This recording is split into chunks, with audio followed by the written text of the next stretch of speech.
Guys तो development chapter आ चुका है और आज हम लोग करने वाले हैं क्लास 10 का चैप्टर 1 डेवलपमेंट। तो स्टार्ट करते हैं बिना किसी देरी के। नमस्कार मित्रों और स्वागत है मेरे वीडियो लेक्चर सीरीज में। और आज का हमारा पहला चैप्टर होने वाला है इकोनॉमिक्स का क्लास 10 का पहला चैप्टर डेवलपमेंट। तो समझते हैं विकास क्या होता है। तो जैसे कि हमें पता है कि अगर विकास को सीधे तरीके से अगर डिफाइन करना हो तो क्या होता है। तो विकास को हम लोग इस प्रकार डिफाइन कर सकते हैं कि अगर हमारी सिचुएशन जैसे है, जैसे मैं अभी आज 10 रुपए कमा रहा हूँ तो मेरी इच्छा होगी कि मैं आगे चल के 20 रुपए कमाऊँ। तो जो 20 रुपए है मेरे लिए 20 रुपए कमाना क्या हो जाएगा, मेरा डेवलपमेंट हो जाएगा। वही अगर हम लोग बात करें कि एक कोई बच्चा है जो कि अभी 10 सवाल लगा पाता है, उसे 11वां सवाल लगाता है उसे आ नहीं पाता है, और वो 10 अब वो उसके लिए डेवलपमेंट क्या होगा कि वो 10 से हटाकर 20 सवाल लगाने लगे, तो उसके लिए डेवलपमेंट हो जाएगा। और डेवलपमेंट को गौर से जानने के लिए हमारे पास कुछ प्रश्न है, अगर हम इनका उत्तर देते हैं तो फिर हमें आइडिया लग जाएगा कि भैया डेवलपमेंट क्या होगा। तो सबसे पहले हम लोग बात करते हैं, हमारे मन में कुछ प्रश्न उठते हैं। क्या प्रश्न उठते हैं हम लोग ये समझते हैं। पहला प्रश्न ये होता है कि what are the essential things that we require, यानी कि ऐसी कौन कौन सी आवश्यक चीजें हैं जिनकी हमें सचमुच आवश्यकता है, यानी कि सचमुच जरूरत है। ठीक है।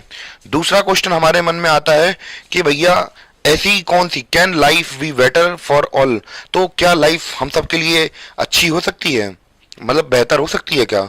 और तीसरा क्वेश्चन हमसे पूछा जाता है how should people live together, क्या भैया लोग जो हैं वो साथ में रह सकते हैं। और अगला क्वेश्चन हमसे क्या कहता है, can there be more equality, क्या संसार में इक्वालिटी हो सकती है। तो इन सवालों के जवाब हमसे पूछे जाते हैं, तो अगर हम लोग इनके सवालों का जवाब देंगे तो हमें डेवलपमेंट का कुछ थोड़ा बहुत आइडिया और परिप्रेक्ष्य मिल जाएगा हमें। तो मित्रों समझे, अभी हम लोग जो लोगों ने जितने भी क्वेश्चन अभी हमने बात की, डिस्कस किए, तो भैया उसको पहले हम लोग अच्छी तरीके से दिखा दे रहा हूँ यहाँ पे स्क्रीनशॉट में, और जिससे कि आप लोग नोट कर सकें आराम से। तो ऐसे ही जितने भी मैं स्लाइड्स बढ़ाता जाऊँगा और उनको फिर मैं यहाँ पे डिस्प्ले करके दिखाता जाऊँगा। तो क्वेश्चन हमने क्या पूछे थे, what are the essential thing that we require, तो वे कौन सी आवश्यकताएं आवश्यक चीज़ें हैं जिनकी हमें आवश्यकता है। तो जैसे कि हम लोग ये सवाल पूछते हैं नॉर्मली अपने, can life be better for all, तो क्या जीवन हमारे लिए सबके लिए बेहतर हो सकता है। How should people live together, कि लोग कैसे साथ में रह सकते हैं, कैसे रहना चाहिए, कैसे रहना चाहिए। Can there be more equality, क्या इससे अधिक समानता हो सकती है। तो ये कुछ सवाल हमारे मन में आते हैं जिनका जवाब अगर हम लोग देंगे तो फिर हमें या फिर इनको जवाब देंगे, जवाब सोचने की हम लोग कोशिश करेंगे और इनको अचीव करने की कोशिश करेंगे कि तब हम लोग कहेंगे कि डेवलपमेंट हो रहा, मतलब डेवलपमेंट हो रहा है। कि भैया अगर हम लोग बात करें हमारे लिए जो ज़रूरत चीज़ें हैं, अगर हम उन्हें एक्वायर करने की कोशिश करेंगे या उनके बारे में सोचेंगे तो फिर हम लोग डेवलपमेंट की तरफ बढ़ रहे होंगे, या फिर अपने जीवन सुधारने की तरफ बढ़ रहे होंगे, तब भी हम लोग डेवलपमेंट की तरफ बढ़ रहे होंगे। जैसे कि एक किसान के लिए डेवलपमेंट हो सकती है कि वो अच्छे पैसे कमाए अपनी क्रॉप को बेचकर, तो वैसे ही हम लोग इन सवालों के जवाब देते हुए डेवलपमेंट की खोज करेंगे। जैसे कि हम लोगों ने इन क्वेश्चंस को देखा कि भैया क्या हम लोगों को इक्वल राइट मिल सकते हैं, तो जितने भी अभी ये हम लोगों ने क्वेश्चंस पूछे, तो जब हम लोग इन सवालों का जवाब देते हैं तो फिर, और इन जो सवाल हमने पूछे हैं और इनको प्राप्त करने के लिए आगे बढ़ते हैं, तो फिर हम लोग बात करें, हम लोग अपने जो हम लोगों ने जो गोल रखे हैं उनकी तरफ बढ़ते हैं, तो यही प्रोसेस क्या कहलाती है, यही प्रोसेस है हमारी डेवलपमेंट। तो उम्मीद है कि आपको समझ में आया हो। यानी कि अगर हम लोग बात करें कि जैसे कि हमने क्वेश्चन क्या पूछे थे, हमने क्वेश्चन पूछे थे कि किसी व्यक्ति के लिए क्या सबके लिए समानता हो सकती है। तो बहुत सारे लोगों का गोल होता है कि वो क्या करें कि वो जैसी सोसाइटी में दूसरे लोगों को बराबर ये मिल रही है तो उन्हें भी मिले। जैसे कि इसका एग्जांपल दें तो एक कोई लड़की हो सकती है, तो वो ये चाहती है कि जैसे उसके भाई को रिस्पेक्ट मिलती है या फिर आज़ादी मिलती है जो भी चाहे वो करने की, तो उस लड़की की इच्छा भी होती है कि हम क्या करें, अच्छा करें अपनी लाइफ में, या फिर हमें करियर ऑप्शंस मिले, ना कि हमें हमारी शादी करके हमें थोप दिया जाए किसी के सर पर। तो ये भी एक डेवलपमेंट हो सकता है। और हमें क्या चीज़, हमें जैसे कि उसने पहला क्वेश्चन लिखा था कि हमें क्या किस चीज़ की ज़रूरत होती है, और इसके लिए हम लोग बात करें कि हमें बहुत सारी चीज़ों की ज़रूरत हो सकती है। जैसे मान चलिए कि एक किसान, गरीब किसान है जो कि दिन रात मजदूरी करता है, तो वो ये चाहता है कि उसे सुकून मिले और उसके पास भी खुद के खेत हों, मजदूर किसान के पास खुद के खेत हों, जिससे कि वो क्या कर सके, वो दूसरों के खेतों में जाकर मेहनत मजदूरी ना करके अपने खेत में अपनी रोटी खाए। तो उसके लिए डेवलपमेंट हो सकता है। और इसके बारे में सोचना और उस चीज को लेकर काम करना, तो यही चीज हमारी डेवलपमेंट कहलाती है। तो जैसे कि हम लोग बात करें कि जैसे मैंने बताया आपको सम्मान हो सकता है, और जैसे किसकी और क्या चीज की जरूरत है। तो अब हम लोग इन चीजों के बारे में जब हम लोग सोचते हैं, तो वही यहाँ पे लिखा हुआ है कि डेवलपमेंट क्या है। Development involves thinking about these questions and about the ways in which we can work toward achieving these goals। तो हमने जो भी गोल्स रखे हैं, तो भैया उसमें अगर हम लोग आगे बढ़ने की कोशिश करते हैं, तो यही प्रोसेस क्या कहलाएगी, डेवलपमेंट कहलाएगी। और हम लोग बात करें कि डेवलपमेंट में हम लोग बात करें क्या प्रॉमिस करती है डेवलपमेंट, कि भैया डेवलपमेंट कहती है कि भैया जो अलग अलग लोग होते हैं तो उनके अलग अलग गोल्स हो सकते हैं। ऐसा नहीं है कि सबके गोल्स एक जैसे हैं। तो हम लोग का वैरायटी ऑफ पीपल देखते हैं अपने डेमोक्रेसी के अंदर, तो हमारे यहाँ पे वैरायटी ऑफ पीपल हैं, तो उनके गोल्स, उनकी अलग अलग लोग हैं, तो उनके अलग अलग गोल्स हमें देखने को मिलते हैं। तो आई थिंक इतना क्लियर हो गया होगा आप लोगों को। अब अलग अलग एग्जाम्पल्स देके मैं आपको बताऊंगा कि कैसे कैसे अलग लोगों के अलग अलग गोल्स हो सकते हैं। तो जब हम लोगों ने डेवलपमेंट के बारे में बात कर ही ली है, तो डेवलपमेंट क्या है। Development involve thinking about these questions and about the ways in which we can work together achieving towards achieving these goals. तो भैया डेवलपमेंट क्या है, विकास में इन प्रश्नों के बारे में और उन तरीकों के बारे में सोचना शामिल है जिससे हम इन लक्ष्यों को प्राप्त करने की दिशा में काम कर सकते हैं। और भैया डेवलपमेंट क्या प्रॉमिस करता है, डेवलपमेंट प्रॉमिस करता है कि भैया अलग अलग लोग होते हैं, तो भैया उनके अलग अलग गोल्स होते हैं। और इसको अलग अलग एग्जाम्पल से समझ लेते हैं हम लोग अब। तो गाइस अब हम लोग बात करते हैं कुछ डेवलपमेंट गोल्स के बारे में, अलग अलग कैटेगरीज के पीपल के बारे में, कि जिससे कि हमें एक आइडिया लगे कि कैसे दूसरे लोगों के जो गोल्स होते हैं वो दूसरे लोगों से अलग होते हैं, तो उनको समझते हैं। तो सबसे पहले हम लोग ये समझते हैं कि सबसे पहले हम लोगों को यहाँ पे दिया गया है क्या, कैटेगरी ऑफ पीपल, यानी कि किस कैटेगरी के लोग हैं। तो सबसे पहले एक है ऐसा व्यक्ति जो कि गाँव के क्षेत्र में रहता है, लैंडलेस लेबरर है, यानी कि ऐसे व्यक्ति जो कि गाँव में खेती करते हैं, मतलब उनके खुद के खेत नहीं होते, वो दूसरों की खेती में जाकर, दूसरों के खेतों में जाकर किसानी करते हैं या फिर खेती करते हैं, ऐसा मजदूर की तरह, ऐसा लेबरर की तरह, ठीक है। तो अब इनके लिए डेवलपमेंट क्या होगा, इनके लिए डेवलपमेंट होगा more days of work and better wages. तो भैया इनके लिए यही हम लोग बात करें डेवलपमेंट हो सकता है कि ये चाहते हैं कि हमें ज़्यादा से ज़्यादा दिन तक काम मिले। अगर इन्हें काम नहीं मिलेगा तो ये कुछ खाएंगे नहीं, कुछ पी नहीं पाएंगे और अपने परिवार को नहीं पाल पाएंगे। तो इनकी यही इच्छा होती है कि इन्हें बेटर क्या मिले, वेजेस मिले, और क्या मिले, ज़्यादा से ज़्यादा काम करने के लिए दिन मिले इन्हें। यानी कि ऐसा ना हो कि भैया एक सीज़न ख़त्म हो जाए और इनके पास काम ना हो, क्योंकि आप लोगों को पता होगा जो लोग खेती किसानी से जुड़े हैं, तो उनके लड़के वगैरह आपको पता होगा कि बड़े बड़े शहरों में फैक्ट्रियों में काम करने के लिए चले जाते हैं। अगर उनके पास पर्याप्त काम होगा तो उन्हें वहां पे नहीं जाना पड़ेगा और वो अपने घर पे सुखी से अपने परिवार के साथ रहेंगे। और क्या हो सकता है, local school is able to provide quality education for their children, यानी कि वो लोग ये चाहते हैं कि भैया उनकी लोकेलिटी के अंदर क्या मिले, उन्हें अच्छी शिक्षा मिल सके उनके बच्चों को, जिसके तहत वो लोग अपने बच्चों को अपने जैसा लेबरर बनने की प्रेरणा ना दें और उनका लाइफ में कुछ भला कर सकें और उनके लिए कुछ अच्छा कर सकें। तो ये वो लोग चाहते हैं। और क्या चाहते हैं, there is no social discrimination and they too can become leader in the village. तो यानी कि वो ये भी चाहते हैं कि भैया उनके साथ भेदभाव ना किया जाए, और क्या किया जाए, भेदभाव ना किया जाए, वो खुद एक लीडर बन के, मतलब अपने गांव के लीडर की तरह उभर के आए। कौन नहीं चाहता भैया अपने साथ अच्छा हो। तो भैया वही कुछ छोटी सी उम्मीदें हैं किसी किसान की जिसके पास जमीन नहीं है। क्या क्या उम्मीदें हैं उसकी, उसके पास ये उम्मीद है कि उसके पास ज्यादा से ज्यादा दिन हो काम करने के लिए और उसे अच्छा पैसा मिले। और वो चाहता है कि लोकल स्कूल मतलब प्रोवाइड कर सकें उसे क्वालिटी एजुकेशन, बच्चों को अच्छी शिक्षा दे सकें जिससे कि उसकी जिंदगी उसके जैसी ना हो। जैसे कि वो लेबर की तरह वर्क करता है, उनके बच्चे जो हैं वो अच्छा जो भविष्य है वो काट सकें, ठीक है। और क्या चाहते हैं, provide quality education for their children and no social discrimination. तो भैया हमें पता है कि जो लेबरर्स होते हैं उनकी इज्जत नहीं होती समाज में, लोग उन्हें बुरी नजरों से देखते हैं, कहते हैं कि तुम तो भैया मजदूर आदमी हो। तो वो ये चाहते हैं कि सोशल डिस्क्रिमिनेशन ना फेस करनी पड़े और वो क्या बन जाए, वो खुद गांव के लीडर बन जाए, ठीक है। अब एक पर्सपेक्टिव तो हमें ये देखने को मिल गया, दूसरा पर्सपेक्टिव देखते हैं किसका, प्रॉस्पेरस फार्मर का, यानी कि ऐसा समृद्ध फार्मर जो कि कहाँ से है, पंजाब से है, क्योंकि पंजाब के किसान बहुत पैसे वाले होते हैं। तो अब भैया उनको समझते हैं कि उनकी विचारधारा क्या है, कि वो क्या चाहते हैं कि उन्हें क्या मिले। तो भैया ये लोग क्या चाहते हैं, assured high assured high family income through higher support prices. तो जैसे कि आपको पता होगा कि जो पंजाब वगैरह या फिर हम लोग बात करें हरियाणा साइड के जो किसान हैं, उन्हें अच्छी मात्रा में एमएसपी मिलती है। अब भैया मान चलिए कोई किसान ऐसा है जिसके पास बहुत सारी ज़मीन है और वो बहुत सारी खेती भी करता है, और उसका जो अमाउंट ऑफ, हमें पता है पहले के समय पर ये होता था कि अब मान चलिए कि अब बहुत सारा अनाज आपका हो गया, वो बेच नहीं रहा, अब क्या होगा। तो भैया गवर्नमेंट क्या करती है, एमएसपी देती है, मिनिमम सपोर्ट प्राइस देती है, जिसके तहत सरकार एक रेट फिक्स कर देती है जिसमें कि वो क्या करेंगे, फसल खरीदेंगे। तो ये वही वही उसी प्राइस की डिमांड कर रहे हैं, हायर सपोर्ट प्राइस मिले इन्हें, क्या मिले, फॉर देयर क्रॉप, उनकी क्रॉप के लिए। और इन्हें ये क्या चाहते हैं, और इन्हें हार्ड वर्किंग, इन्हें क्या मिले, हार्ड वर्किंग और चीप लेबर मिले। तो भैया ये हर जगह से अपना प्रॉफिट देखना चाहते हैं। एक तो भैया इन्हें अपनी क्रॉप का अच्छे से अच्छा दाम मिले, और दूसरी ये उम्मीद करते हैं कि इन्हें बहुत मेहनती, कैसे, बहुत मेहनती मजदूर मिले, कैसे मिले, बहुत मेहनती और सस्ते मजदूर मिले। चीप का मतलब क्या होता है, सस्ता। मैं सबको बता दूं, चीप का मतलब होता है क्या, सस्ता, और हार्ड वर्किंग मतलब होता है बहुत मेहनती वर्कर ये चाहते हैं। और ये क्या चाहते हैं, they should be able to settle their children abroad. तो भैया ये चाहते हैं कि इनके बच्चे कहाँ पढ़ें, अब्रॉड पढ़ें। तो जैसे कि आपको पता होगा पंजाब या चंडीगढ़ साइड के जो बच्चे होते हैं, क्योंकि उनके पास थोक में, बल्क में बहुत सारी लैंड है, तो भैया वो अपने बच्चों को कनाडा वगैरह भेज देते हैं, और वहीं पर वो लोग अपनी अच्छी ज़िंदगी बसर करते हैं। और ज़्यादातर जो हम लोग बात करें प्रॉस्पेरस फार्मर्स फ्रॉम पंजाब, उनकी यही एस्पिरेशंस होती हैं।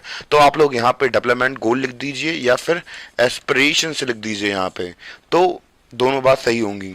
अब हम लोग बात करने वाले हैं एक ऐसी लड़की के बारे में जो कि बहुत रिच फैमिली से बिलोंग करती है, पर हम लोग बात करें उसके पास इक्वलिटी के राइट्स नहीं है, यानी कि जैसा कि उसके भाई के साथ ट्रीट किया जाता है, और पर उससे वो ट्रीटमेंट नहीं मिलता है। अब उसके बारे में थोड़ी बहुत डिस्कशन कर लेते हैं अब हम लोग।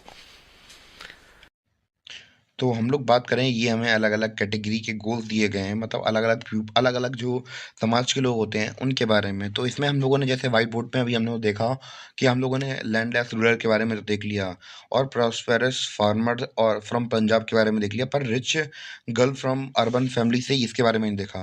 तो थोड़ा बहुत फिर से रिवाइज कर लेते हैं कि लैंडलेस रूरल हमारा कौन थे, ऐसे व्यक्ति जो कि किसान जो कि दूसरों खेतों में काम करते हैं, और वो चाहते हैं कि उन्हें अच्छी वेजेस मिले और अच्छा स्कूल प्रोवाइड हो उनके बच्चों को, जिससे कि वो लोग ये बेकार की ज़िंदगी ना जीना, मतलब ना जिए। और वो ये भी नहीं चाहते कि उनके साथ सोशल डिस्क्रिमिनेशन हो, और वो खुद लीडर बनना चाहते हैं गाँव के।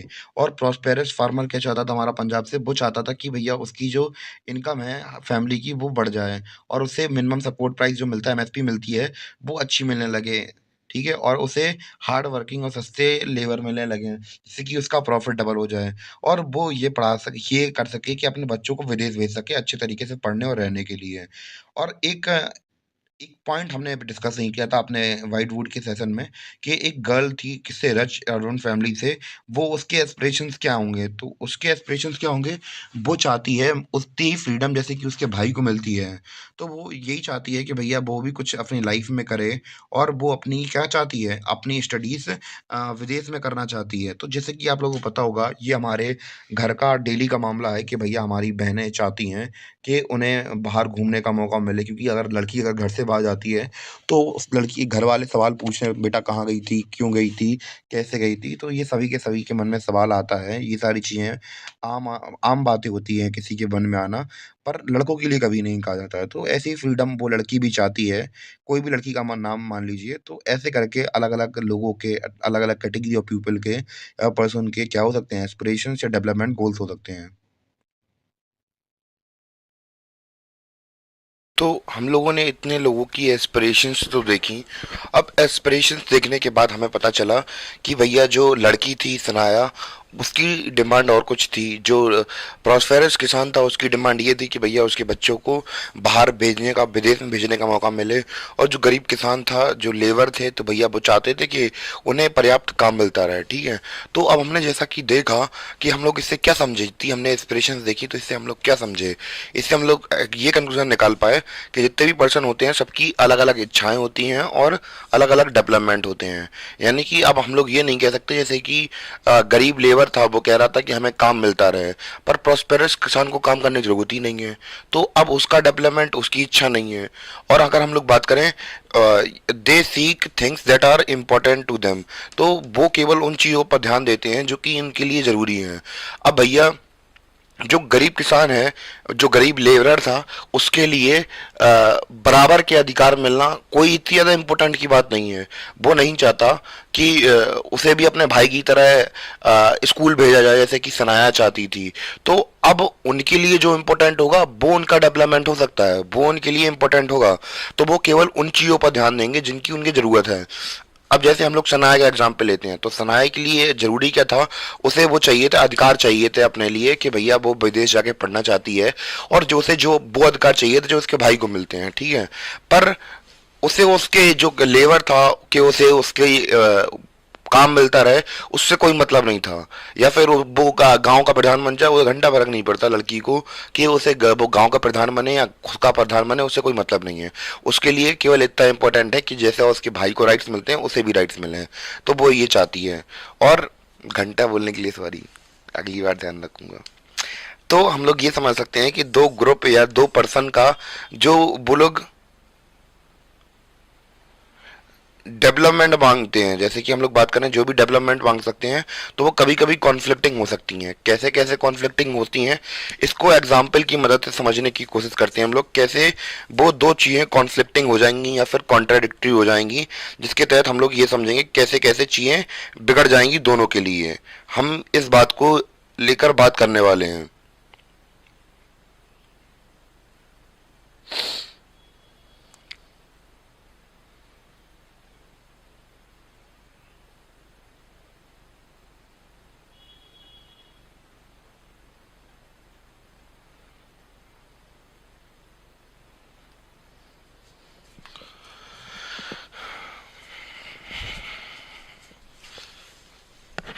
तो इसको लेकर एक बढ़िया सा एग्जाम्पल बनाना पड़ेगा।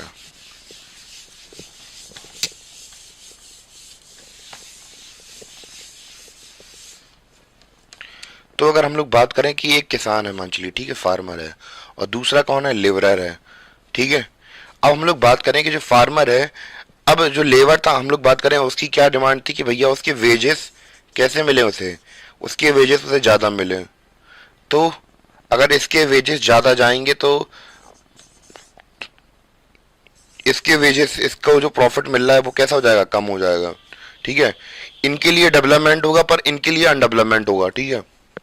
दूसरा एग्जांपल समझते हैं।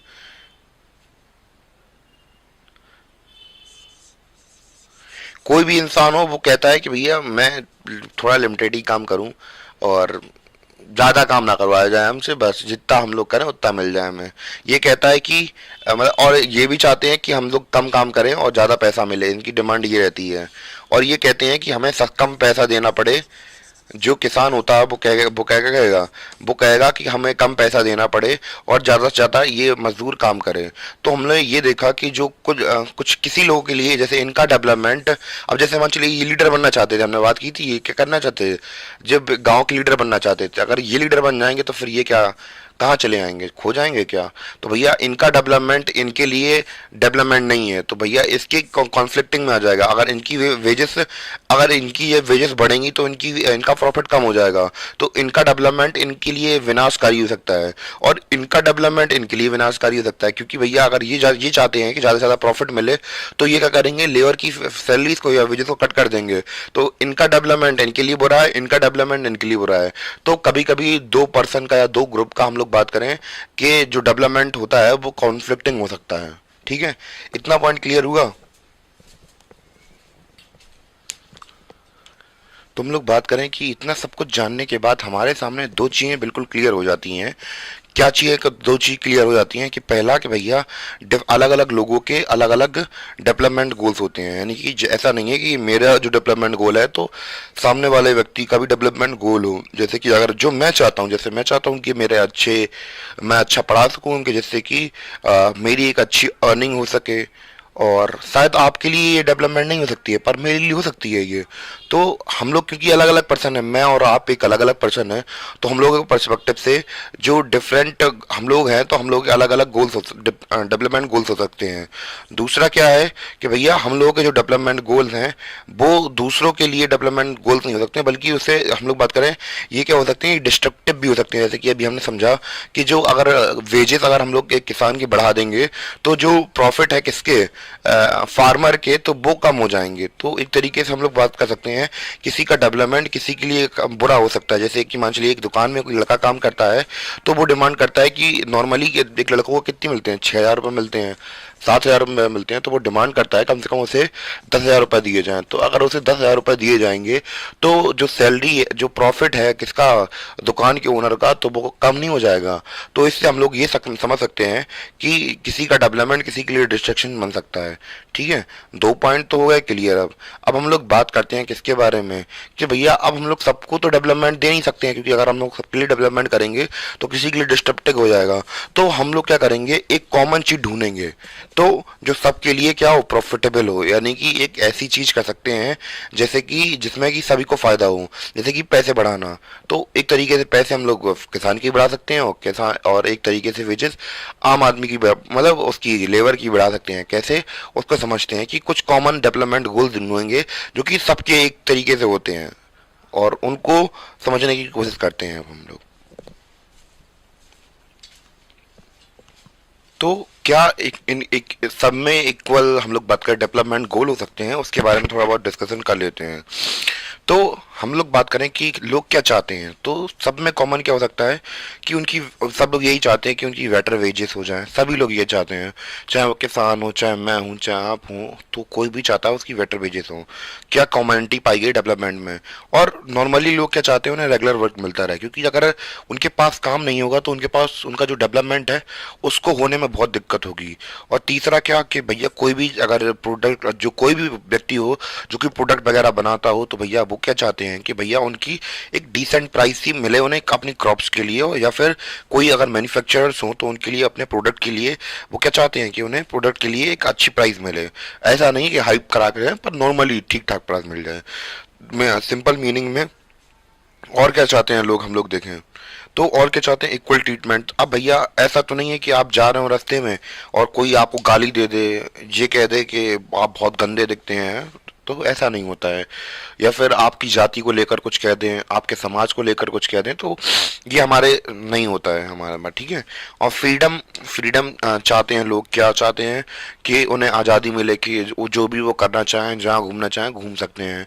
या फिर हम लोग बात करें जो भी कुछ करना चाहें, जैसे कि कुछ पहले के समय पर क्या होता था कि पर्टिकुलरली एक फैमिली का पर्टिकुलर काम होता था और उसके सिवा वो कुछ नहीं कर सकते थे। तो फ्रीडम चाहते हैं, सिक्योरिटी चाहते हैं। ऐसा नहीं है कि कोई जा रहा हो हम गुम्मा फेंक के मार दे, तो यही चाहते हैं। रिस्पेक्ट चाहते हैं कि अगर वो कोई भी काम करते हैं तो उनको रिस्पेक्ट मिलनी चाहिए। जैसे मैं काम करता हूँ तो अब ये नहीं है कि कोई भी आके मुझसे कुछ भी आके मुंह चला दे, तो ये मुझे चीज़ें अच्छी नहीं लगेंगी। ठीक है, तो मुझे क्या चाहिए, एक रिस्पेक्ट चाहिए। ठीक है, तो ये सारी चीज़ें मैटर करती हैं जब हम लोग कंसीडर करते हैं क्या, एक equal development, unified development goals. तो लोग ज़्यादा से ज़्यादा यही चाहते हैं, और मेनली अगर बात करें तो यही चाहते, इन चारों चीज़ों पर ज़्यादा ध्यान करते हैं लोग। ठीक है,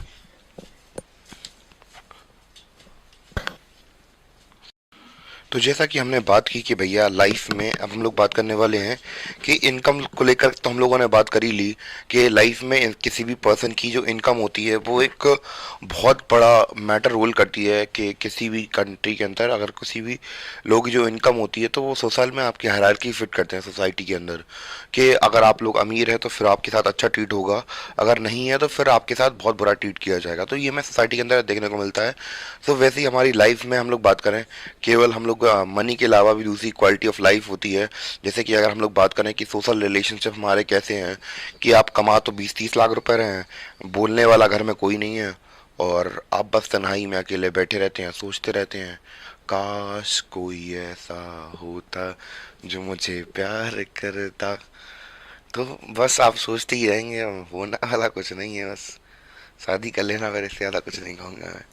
सिमिलरली डेवलपमेंट के लिए भी भैया हम लोग बात करें, similarly for development people look at mix of goals. तो केवल एक प्रकार के ही गोल्स के ऊपर नहीं भागते हैं कि केवल और केवल इनकम के ऊपर जा रहे हैं। सिक्योरिटी, रिस्पेक्ट, दूसरे एक्सपेक्ट भी होते हैं लाइफ के अंदर के, अलग अलग चीज़ें होती हैं, ठीक है। Hence, the development goals that people have and not only about better income but also about important things in life। और दूसरी चीज़ें भी होती है लाइफ में, केवल पैसे के सिवा। हमेशा आप पैसे के पीछे भागते रहेंगे तो जीवन में कुछ हासिल नहीं होने वाला है।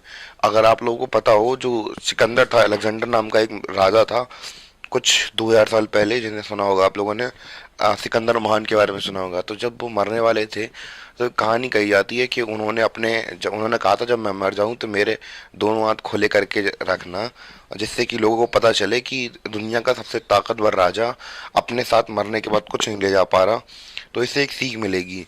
तो वही सीख हमें मिलनी चाहिए कि पैसा ही सब कुछ नहीं होता है, पर पैसा इम्पोर्टेंट है पर इतना ज़्यादा नहीं, ठीक है। इतनी चीज़ें समझ में आ गई होंगी आप लोगों को। तो हम लोग अब बात कर लेते हैं, कुछ क्वेश्चन हमारे मन के अंदर और उत्पीड़न करते हैं और कुछ हमसे कहना चाहते हैं। तो वो क्वेश्चन क्या कहना चाहते हैं हम लोग उनको भी समझ लेते हैं। तो कुछ हमारे मन के अंदर और क्वेश्चंस भी आते हैं कि हमसे कुछ क्या क्या क्वेश्चन हमारे मन के अंदर और आते हैं। Can all the ideas be consider equally important. तो डेवलपमेंट को लेकर जितने भी हमारे आइडियाज होंगे क्या सभी के सभी बराबर होंगे? और if there are conflict how does one decide. अगर इन लोगों के जो डेवलपमेंट के जो कॉन्सेप्ट हैं या फिर आइडियाज हैं, इनके बीच में अगर कॉन्फ्लिक्ट हुए तो फिर कौन कैसे हम लोग डिसाइड करेंगे? क्या सही तरीका होगा? फेयर मतलब होता है साफ सुथरा तरीका होगा, या तरीका होगा सबके लिए, मतलब कौन सा तरीका हम लोग चुनेंगे? Would the idea benefit a large number of people और ओनली अ स्मॉल ग्रुप। तो किसका फायदा होगा, कि एक लार्ज ग्रुप ऑफ पीपल का या फिर स्मॉल ग्रुप ऑफ पीपल का? तो इन क्वेश्चन का जवाब देने के लिए मैं आपको एक एग्जाम्पल बताता हूँ। कौन सा एग्जाम्पल बताता हूँ उसको समझते हैं। तो मान चलिए कि यहाँ से एक बह रही थी नदी, ठीक है। यहाँ बना दिया गया डैम बीच में। तो अब जब डैम बनता है तो यहाँ पे जो पानी है वो क्या होगा, इकट्ठा होगा, मान चलिए, ठीक है। यहाँ पे तो अब जो यहाँ पे जो लोग किसान काम करते थे नदी के आसपास में, वो लोग ये चाहेंगे कि उनका क्या हो, उनके ये जो डैम है वो हटा दिया जाए, रिजर्वायर हटा दिया जाए, जिससे कि ये लोग वहाँ पे क्या कर सकें, खेती कर सकें। क्योंकि हमें पता है कि अगर एक जगह पर डैम लगता है तो काफ़ी बड़े एरिया के अंदर पानी को स्टोर करके रखा जाता है। तो ये समस्या हमें पता है कि होती है। अब एक समस्या तो इनके पास है कि ये लोग क्या चाहते हैं, किसान क्या चाहते हैं, फार्मर्स क्या चाहते हैं यहाँ के, वो चाहते हैं कि ये डैम यहाँ से हटा दिया जाए, ठीक है। अगर जिनका मान चलिए कि डैम जिनका खेत अगर यहाँ पे हुआ, तो अब मान चलिए कि सिचुएशन ऐसी नहीं बनती हैं तो फिर पानी बंद कर दिया था कभी कभी, तो पानी नहीं मिल पा रहा उन्हें, या फिर जैसी भी सिचुएशन बन रही है तो फार्मर कुल मिला के चाहते हैं कि ये क्या कर दिया, डैम हटा दिया जाए, ठीक है। पर अब ये जो डैम था इससे इलेक्ट्रिसिटी मिलनी थी हमें, आपको, बाजार में हमें पता है कि मार्केट में ज़रूरत होती है, दुकान वालों को होती है। अब जैसे मैं ही आपको पढ़ा रहा, अगर मैं अपना कैमरा चार्ज नहीं करूँगा तो आपके पास हम लोग बात करें ये कंटेंट बना रहा हूँ कैसे प्रोवाइड करूँगा, या फिर जो मैं अभी वाईफाई का इस्तेमाल कर रहा हूँ, अगर वो वाईफाई काम नहीं करेगा तो मैं वीडियो अपलोड कैसे करूँगा? अगर मैं अपलोड नहीं करूँगा तो आप लोग पढ़ नहीं पाएंगे। तो अब मेरे लिए इम्पोर्टेंट क्या है कि मुझे थोड़ी बिजली मिले, यानी कि मैं थोड़ा बहुत बिजली का इस्तेमाल कर सकूँ, जिससे कि आप तक जो कंटेंट बनाया है मैंने वो पहुंचाया जा सके। तो क्या अगर ये डैम नहीं बनेगा तो मेरे पास बिजली भी नहीं पहुंचेगी। तो अब यही बात आ जाती है, क्या जो आइडिया था डेवलपमेंट का, हम लोगों के लिए जो कंसीडर किया गया था डेवलपमेंट का आइडिया, अब एक आइडिया एक ही है। अब इसकी मेरे लिए डेवलपमेंट अगर ये लग जाता है हो जाएगा, और इनके लिए डेवलपमेंट खत्म हो जाएगा क्योंकि इनकी ज़मीन ही चली गई वहाँ से, ठीक है। तो अब यही चीज़ है। तो भैया अब हम लोगों के बीच में कॉन्फ्लिक्ट अराइज हो रहा है या नहीं हो रहा है हमारे और फार्मर्स के बीच में? क्योंकि मैं ये चाहता हूँ, या फिर मार्केट के बहुत सारे लोग चाहते हैं जिन्हें इलेक्ट्रिसिटी की ज़रूरत होती है, तो वो लोग क्या चाहते हैं कि ये डैम बना रहे, और ये लोग क्या चाहते हैं कि डैम नहीं बने। तो कौन कैसे डिसाइड होगा, कैसे तरीका हम लोग कौन से तरीके से हम लोग इसको तय करेंगे कि किसे मतलब ये डैम बनना चाहिए नहीं बनना चाहिए? तो would the ideas benefit large number of people और ओनली अ स्मॉल ग्रुप। तो क्या जैसे मान चलिए कि यहाँ पे तो मान चलिए कि डैम के पास में कुछ ही लोग रहते हैं, ठीक है, पर जो बिजली मिलने वाली है बहुत लार्ज नंबर ऑफ पीपल को मिलने वाली है। तो benefit large number of people को होगा या कम लोगों के नंबर के लिए होगा, ये जानना जरूरी है, ठीक है। अब आगे समझ में कि कैसे कैसे चीज़ें कॉन्फ्लिक्ट होती हैं और कैसे कैसे हम लोग जो गवर्नमेंट है वो कैसे कैसे फैसले लेती है, क्योंकि उन्हें हर एक स्टेक होल्डर के व्यू पॉइंट जानना जरूरी होता है। फिर उसके हिसाब से जो डिसीजन होते हैं फिर वो गवर्नमेंट लेती है कि किसे फ़ायदा हो रहा, किसे नहीं हो रहा, कितने लोग हैं कितने लोग नहीं हैं। ऐसा नहीं कि कोई आया और किसी ने भैया किसी अमीर आदमी ने कहा कि लो भाई साहब पैसे ले लो और बस हम खड़ा कर दो अपना। ऐसा नहीं होता है, सारी चीज़ें देखनी पड़ती हैं, समझनी पड़ती हैं। क्लियर? तो जैसा कि अभी हम लोगों ने बात की कि भैया हमें क्या डिसीजन लेना है क्या नहीं लेना है, तो या फिर क्या चीज़ चुननी है। जब दो चीज़ों में जब हम लोग बात करें चुनने की बात आती है तो हमें यूजुअली क्या लेना चाहिए, क्या चुनना चाहिए, क्या चीज़ें देखनी चाहिए। सबसे पहले हमें पता है कि यूजुअली वी टेक वन और मोर इंपॉर्टेंट कैरेक्टरिस्टिक।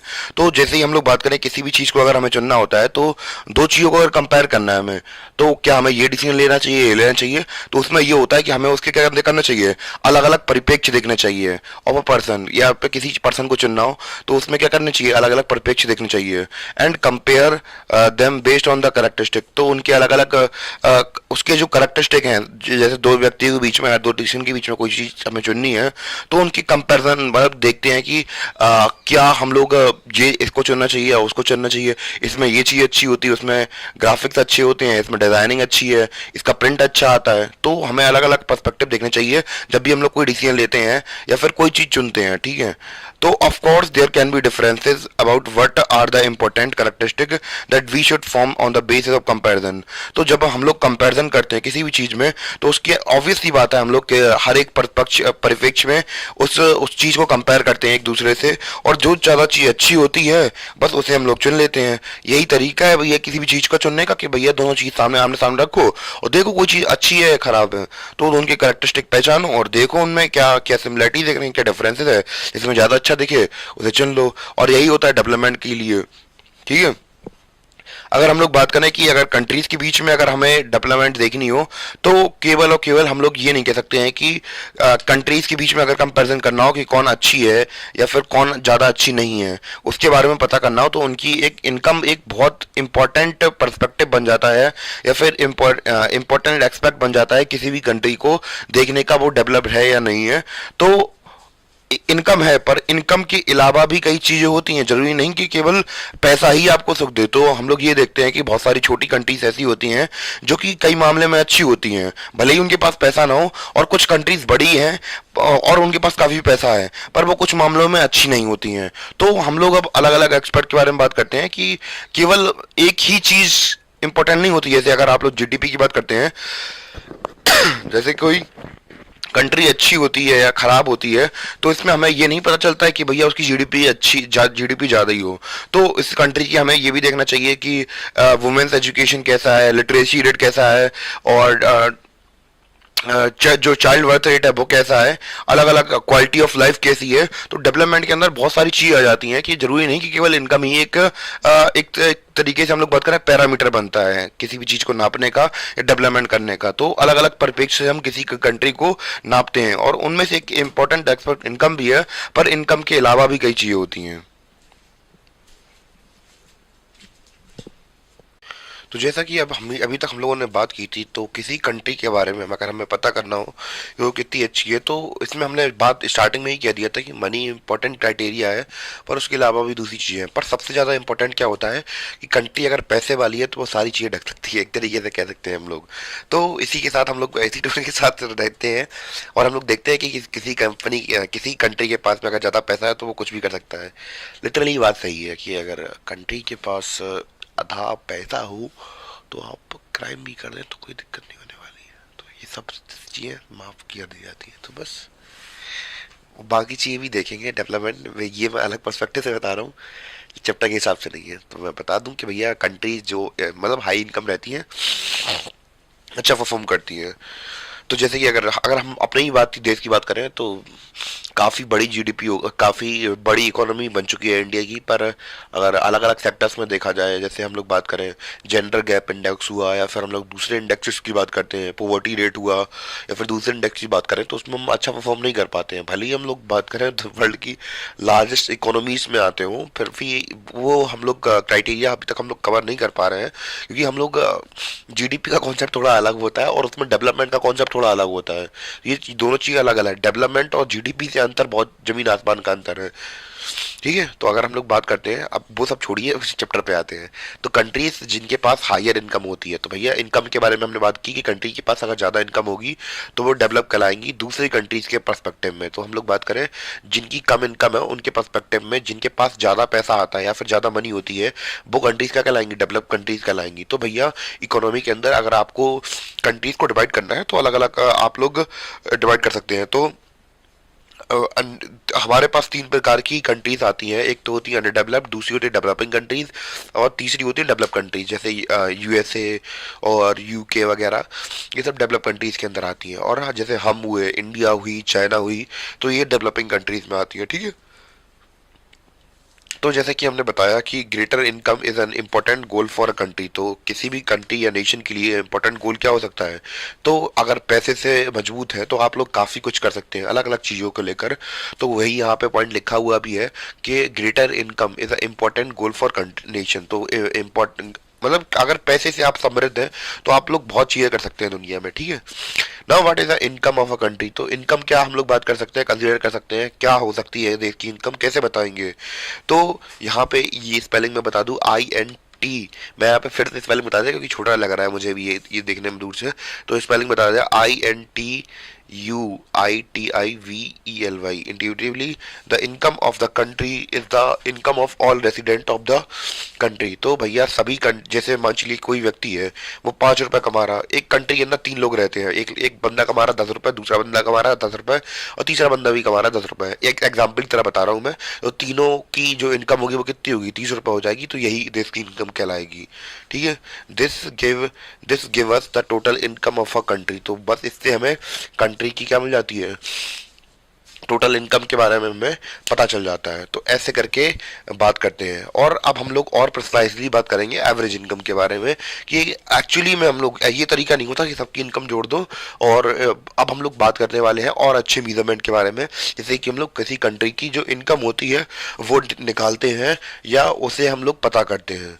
तो आई थिंक इतना क्लियर हो गया होगा। तो अभी तक हमने क्या देखा कि कंट्रीज जिनके पास हायर इनकम होती है इन कंपैरिजन टू जिनकी कम इनकम होती है, तो वो कंट्रीज का कहलाती है? डेवलप कंट्री कहलाती है। डेवलप कंट्री कौन होती है? जिनकी इनकम ज़्यादा होती है, और जिनकी कम इनकम होती है वो अंडर डेवलप कंट्री कहलाती है। तो ग्रेटर इनकम हम लोग बात करें, एक इंपॉर्टेंट गोल होता है किसी भी नेशन का। तो नेशन की इनकम क्या होती है वो पता करना था। तो हमें पता है कि जितनी भी कंट्री के अंदर लोग रहते हैं तो उनकी सबकी इनकम मिला दी जाए, तो हमें क्या बन गया? वो सारी इनकम मिलके क्या बन जाती है? कंट्री इनकम बन जाती है। ठीक है, समझ में आ गया? तो अगर हम लोग और बेटर क्राइटेरिया की बात कर ही रहे थे, तो इसमें हम लोग एवरेज इनकम का कॉन्सेप्ट समझते हैं। तो कि सबकी इनकम जोड़ देना एक अच्छा आइडिया नहीं होगा। उससे उसकी बजाय हम लोग क्या करेंगे? एवरेज इनकम का कॉन्सेप्ट निकालेंगे। तो क्या होती है किसी भी कंट्री की एवरेज इनकम, इसके बारे में बात करते हैं। इसको मैं एग्जांपल की वजह से समझाऊंगा।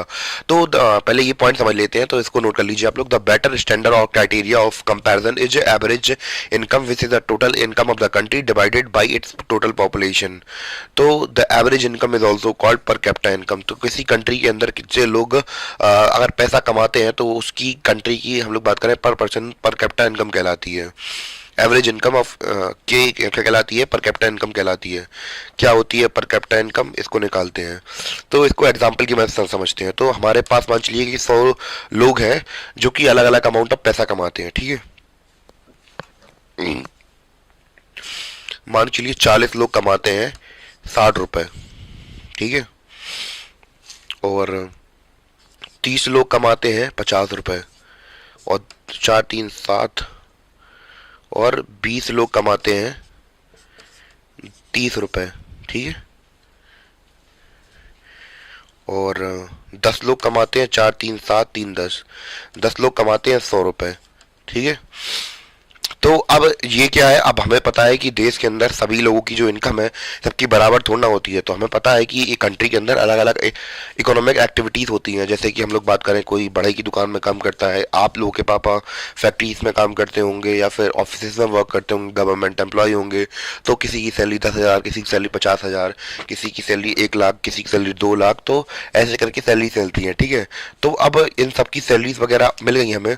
तो अब जैसे जरूरी नहीं कि केवल सर्विसेज ही कर रहे हो, दूसरे बिजनेसेस भी होते हैं, ऐसे कि हम लोग बात करें ट्रेडिंग हुई, या फिर हम लोग बात करें बिजनेस चला रहे हो, बड़ी बड़ी फैक्ट्री चला रहे हो आपके पेरेंट्स वगैरह, तो ऐसे भी अलग अलग सबकी इनकम होती है। तो हमें पता है आपके घर में नौकरानी भी काम करने आती है, तो उनके उनके पैसे, या फिर हम लोग बात करें सभी के, तो ये सभी के लोग अलग अलग अमाउंट ऑफ पैसा कमाते हैं, ठीक है। तो अब इसकी इनकम निकालते हैं, एवरेज इनकम। तो सबसे पहले हमारे पास ऊपर क्या लिखा था हमने, क्या लिखना था, सबसे पहले हमारे पास क्या क्या लिखना था यहाँ पे, टोटल क्या लिखना है, total income upon by total population. तो सबसे पहले समझते हैं टोटल इनकम कितनी है हमारे पास। सबसे पहले हम लोग बात करें 50, 60, 50, 30 और 10, सॉरी 100। तो ये हमारी इनकम हो गई। इन सबको हम लोग पहले क्या कर देंगे, ऐड कर देंगे। तो ऐड करने का तरीका सबसे बढ़िया यही है, 150 और 639, और या फिर ऐसे कर सकते हैं 6 5 11 और 100, 210, 240। कितना आ गया, 240 आ गई टोटल इनकम। कितनी आ गई, 240 टोटल इनकम आ गई। कैसे आ गई, 6 5 11 110, 140 और 100, 240 हो गए। और टोटल पॉपुलेशन कितनी है, 4 3 7, 7 2 9 1 10, 100 लोग हैं टोटल। तो एवरेज इनकम कितनी निकल के आ गई, 24 एवरेज इनकम निकल के आ गई। कितनी है, 24 एवरेज इनकम है। यानी कि यहाँ पे पर आदमी कितने रुपए कमाता है, 24 रुपए कमाता है एवरेज के तौर पर, एक तरीके से ये समझ सकते हैं। तो ऐसे करके ये तरीका होता है एवरेज इनकम निकालने का।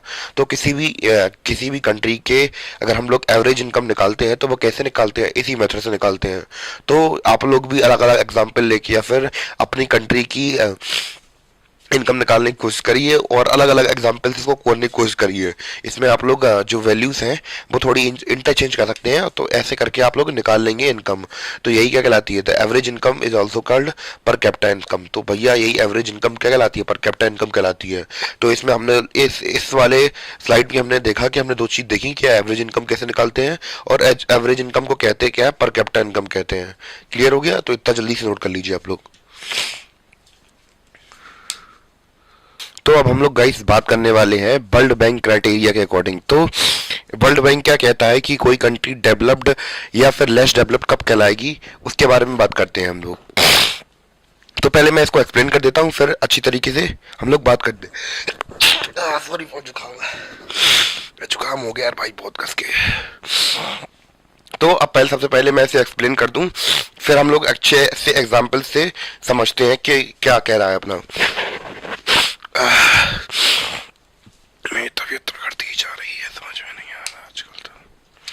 तो हम लोग बात कर रहे थे countries with per capita income US dollar, यहाँ पे ये यूएस डॉलर लिखा है, 49,300 per annual and above in 2019 are called high income और रिच कंट्रीज। तो कहने का तात्पर्य ये है कि ये कह रहे हैं कि एक व्यक्ति, हम लोग बात करें 49,300 यूएस डॉलर कमाता है पर साल, यानी कि एनुअल सैलरी बता रहे हैं, मंथली नहीं, पर साल इतने रुपए कमाता है पर व्यक्ति हम लोग बात करें, तब हम लोग बात करें वो कंट्री क्या कहलाती है, हाई इनकम या रिच कंट्री कहलाती है। तो रिच कंट्री कहलाने के लिए आपके पास क्राइटेरिया ये होना चाहिए कि पर व्यक्ति इतने रुपए कमाए, कितना व्यक्ति इतने रुपए कमाए, 49,300 रुपए कमाए या इससे ज्यादा कमाए पर व्यक्ति। तो हम लोग कह देंगे कि वो क्या है, एक रिच कंट्री है। आई थिंक क्लियर हो गया होगा आप लोगों को। मैं फिर से एक्सप्लेन कर रहा हूँ कि कोई कंट्री 49,300 यूएस डॉलर पर ईयरली बेसिस पर कमाए या इससे ज्यादा कमाए, तो वो कंट्री रिच कंट्री कहलाएगी, ठीक है। और वही हम लोग बात करें, कोई कंट्री अगर 2500 या इससे कम, 2500 यूएस डॉलर या इससे कम रुपए कमाती है, तो उसे क्या कह दिया जाएगा, लो इनकम कंट्री या फिर पुअर कंट्री कह दिया जाएगा। क्या कह दिया जाएगा, लो इनकम कंट्री या फिर पुअर कंट्री कह दिया जाएगा। कितने रुपए, 2500 यूएस डॉलर एनुअली बेसिस पर या इससे भी कम कमाती है, पर यूनिट की हम लोग बात कर रहे हैं, पर व्यक्ति की बात कर रहे हैं। तो इतने रुपए कमाता है कोई व्यक्ति किसी भी कंट्री का, तो भैया वो लो इनकम कंट्री कहलाएगी, ठीक है। अब बात कर लेते हैं इंडिया की। तो इंडिया कहाँ पे एग्जिस्ट करता है इसके बारे में बात कर लेते हैं। India comes in category of low middle income country. तो इंडिया की अगर हम लोग बात करें तो इंडिया कहाँ आती है, लो मिडिल इनकम में आती है। यानी कि हम लोग इतने गरीब भी नहीं है और इतने अमीर भी नहीं है, हम लोग बीच में आते हैं। तो लो मिडिल इनकम है हमारी कंट्री की, बिकॉज हम लोग की पर कैपिटा इनकम कितनी है, जस्ट 6,700 6,700 यूएस डॉलर। ये हमारी सालाना तौर पर एक व्यक्ति कमा लेता है 2019 के डेटा के अकॉर्डिंग। तो हम लोग बात करें कि जो कंट्रीज क्राइटेरिया, मतलब जो कंट्रीज हम लोग बात करें इस क्राइटेरिया को टॉप करती हैं या फिर 49,300 यूएस डॉलर से ज़्यादा कमाती हैं, वो कंट्रीज क्या कहलाती हैं, वो कंट्रीज कहलाती हैं हमारी रिच कंट्रीज, या फिर हम लोग बात करें डेवलप कंट्रीज। क्लियर हो गया। तो मैं फिर से बता दूं कि हमने वो ने इस चैप्टर के अंदर क्या पढ़ा। पहले इस स्लाइड के अंदर हमने पढ़ा कि भैया कौन सी कंट्री अमीर कब होती हैं, कि उनके पास 49,300 यूएस डॉलर से ज़्यादा कमाना चाहिए एक पर व्यक्ति। और हमने देखा, दूसरा पॉइंट क्या देखा, कि 2500 यूएस डॉलर से कम या 2500 यूएस डॉलर कमाती है तो वो कंट्रीज क्या कहलाएंगी, एनुअल बेसिस पर वो कंट्री क्या कहलाएंगी, लो इनकम कंट्रीज कहलाएंगी। और इंडिया हमने देखा तो लो मिडिल इनकम में आती हैं, क्योंकि इंडिया की जो एनुअल इनकम है वो कितनी है, 6,700 है। और ये डेटा लिया गया है 2019 का, और ये डेटा दिया है किसने, वर्ल्ड बैंक ने दिया है। ठीक है, वर्ल्ड बैंक का क्राइटेरिया है ये। आई थिंक क्लियर हो गया होगा, जितना हो सक रहा है बता दे रहा हूँ। तो अगर आपको कुछ भी डाउट लग रहा हो प्लीज़ राइटिंग को लेकर या किसी भी चीज़ को लेकर, तो प्लीज़ आप कमेंट कर सकते हैं, जिससे कि मुझे अपनी गलतियाँ पता चलें और मैं अपने आप को सुधारने की कोशिश करूँ।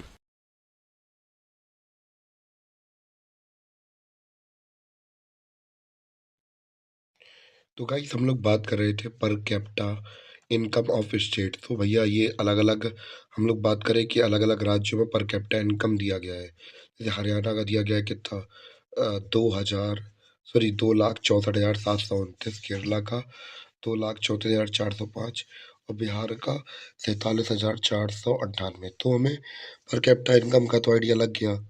तो अब हम लोग बात करें दूसरे फैक्टर जिससे कि हमें पता चलता है कि किसी स्टेट के अंदर डेवलपमेंट हुई है, उसके बारे में बात कर लेते हैं।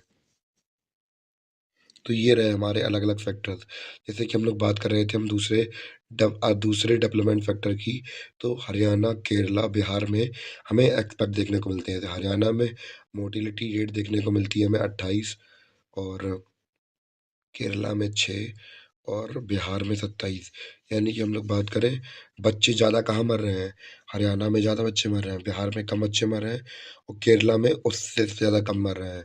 तो अब यहाँ पे केरला में कम बच्चे मर क्यों रहे हैं, इसका कारण भी है कि यहाँ पे लिटरेसी रेट कैसा है, काफ़ी अच्छा है। यानी कि कितना है, 92% हमें रेशियो काफ़ी अच्छा देखने को मिलता है। और जितना अच्छा लिटरेसी रेट होगा और उतनी ही फिर हम लोग बात करें नेट अटेंडेंस रेशियो होगी, कि 15 से 17 साल के बच्चे हम लोग बात करें स्कूल जा रहे हैं या नहीं जा रहे हैं, तो 94 यहाँ पे भी है, 94 यहाँ पे भी है।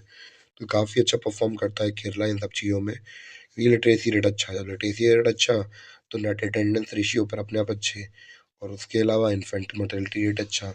तो ये दोनों चीज़ें अपने आप विरासत में मिल जाती हैं, और ऐसे करके हमने ये पूरा डेटा कवर कर लिया अपना।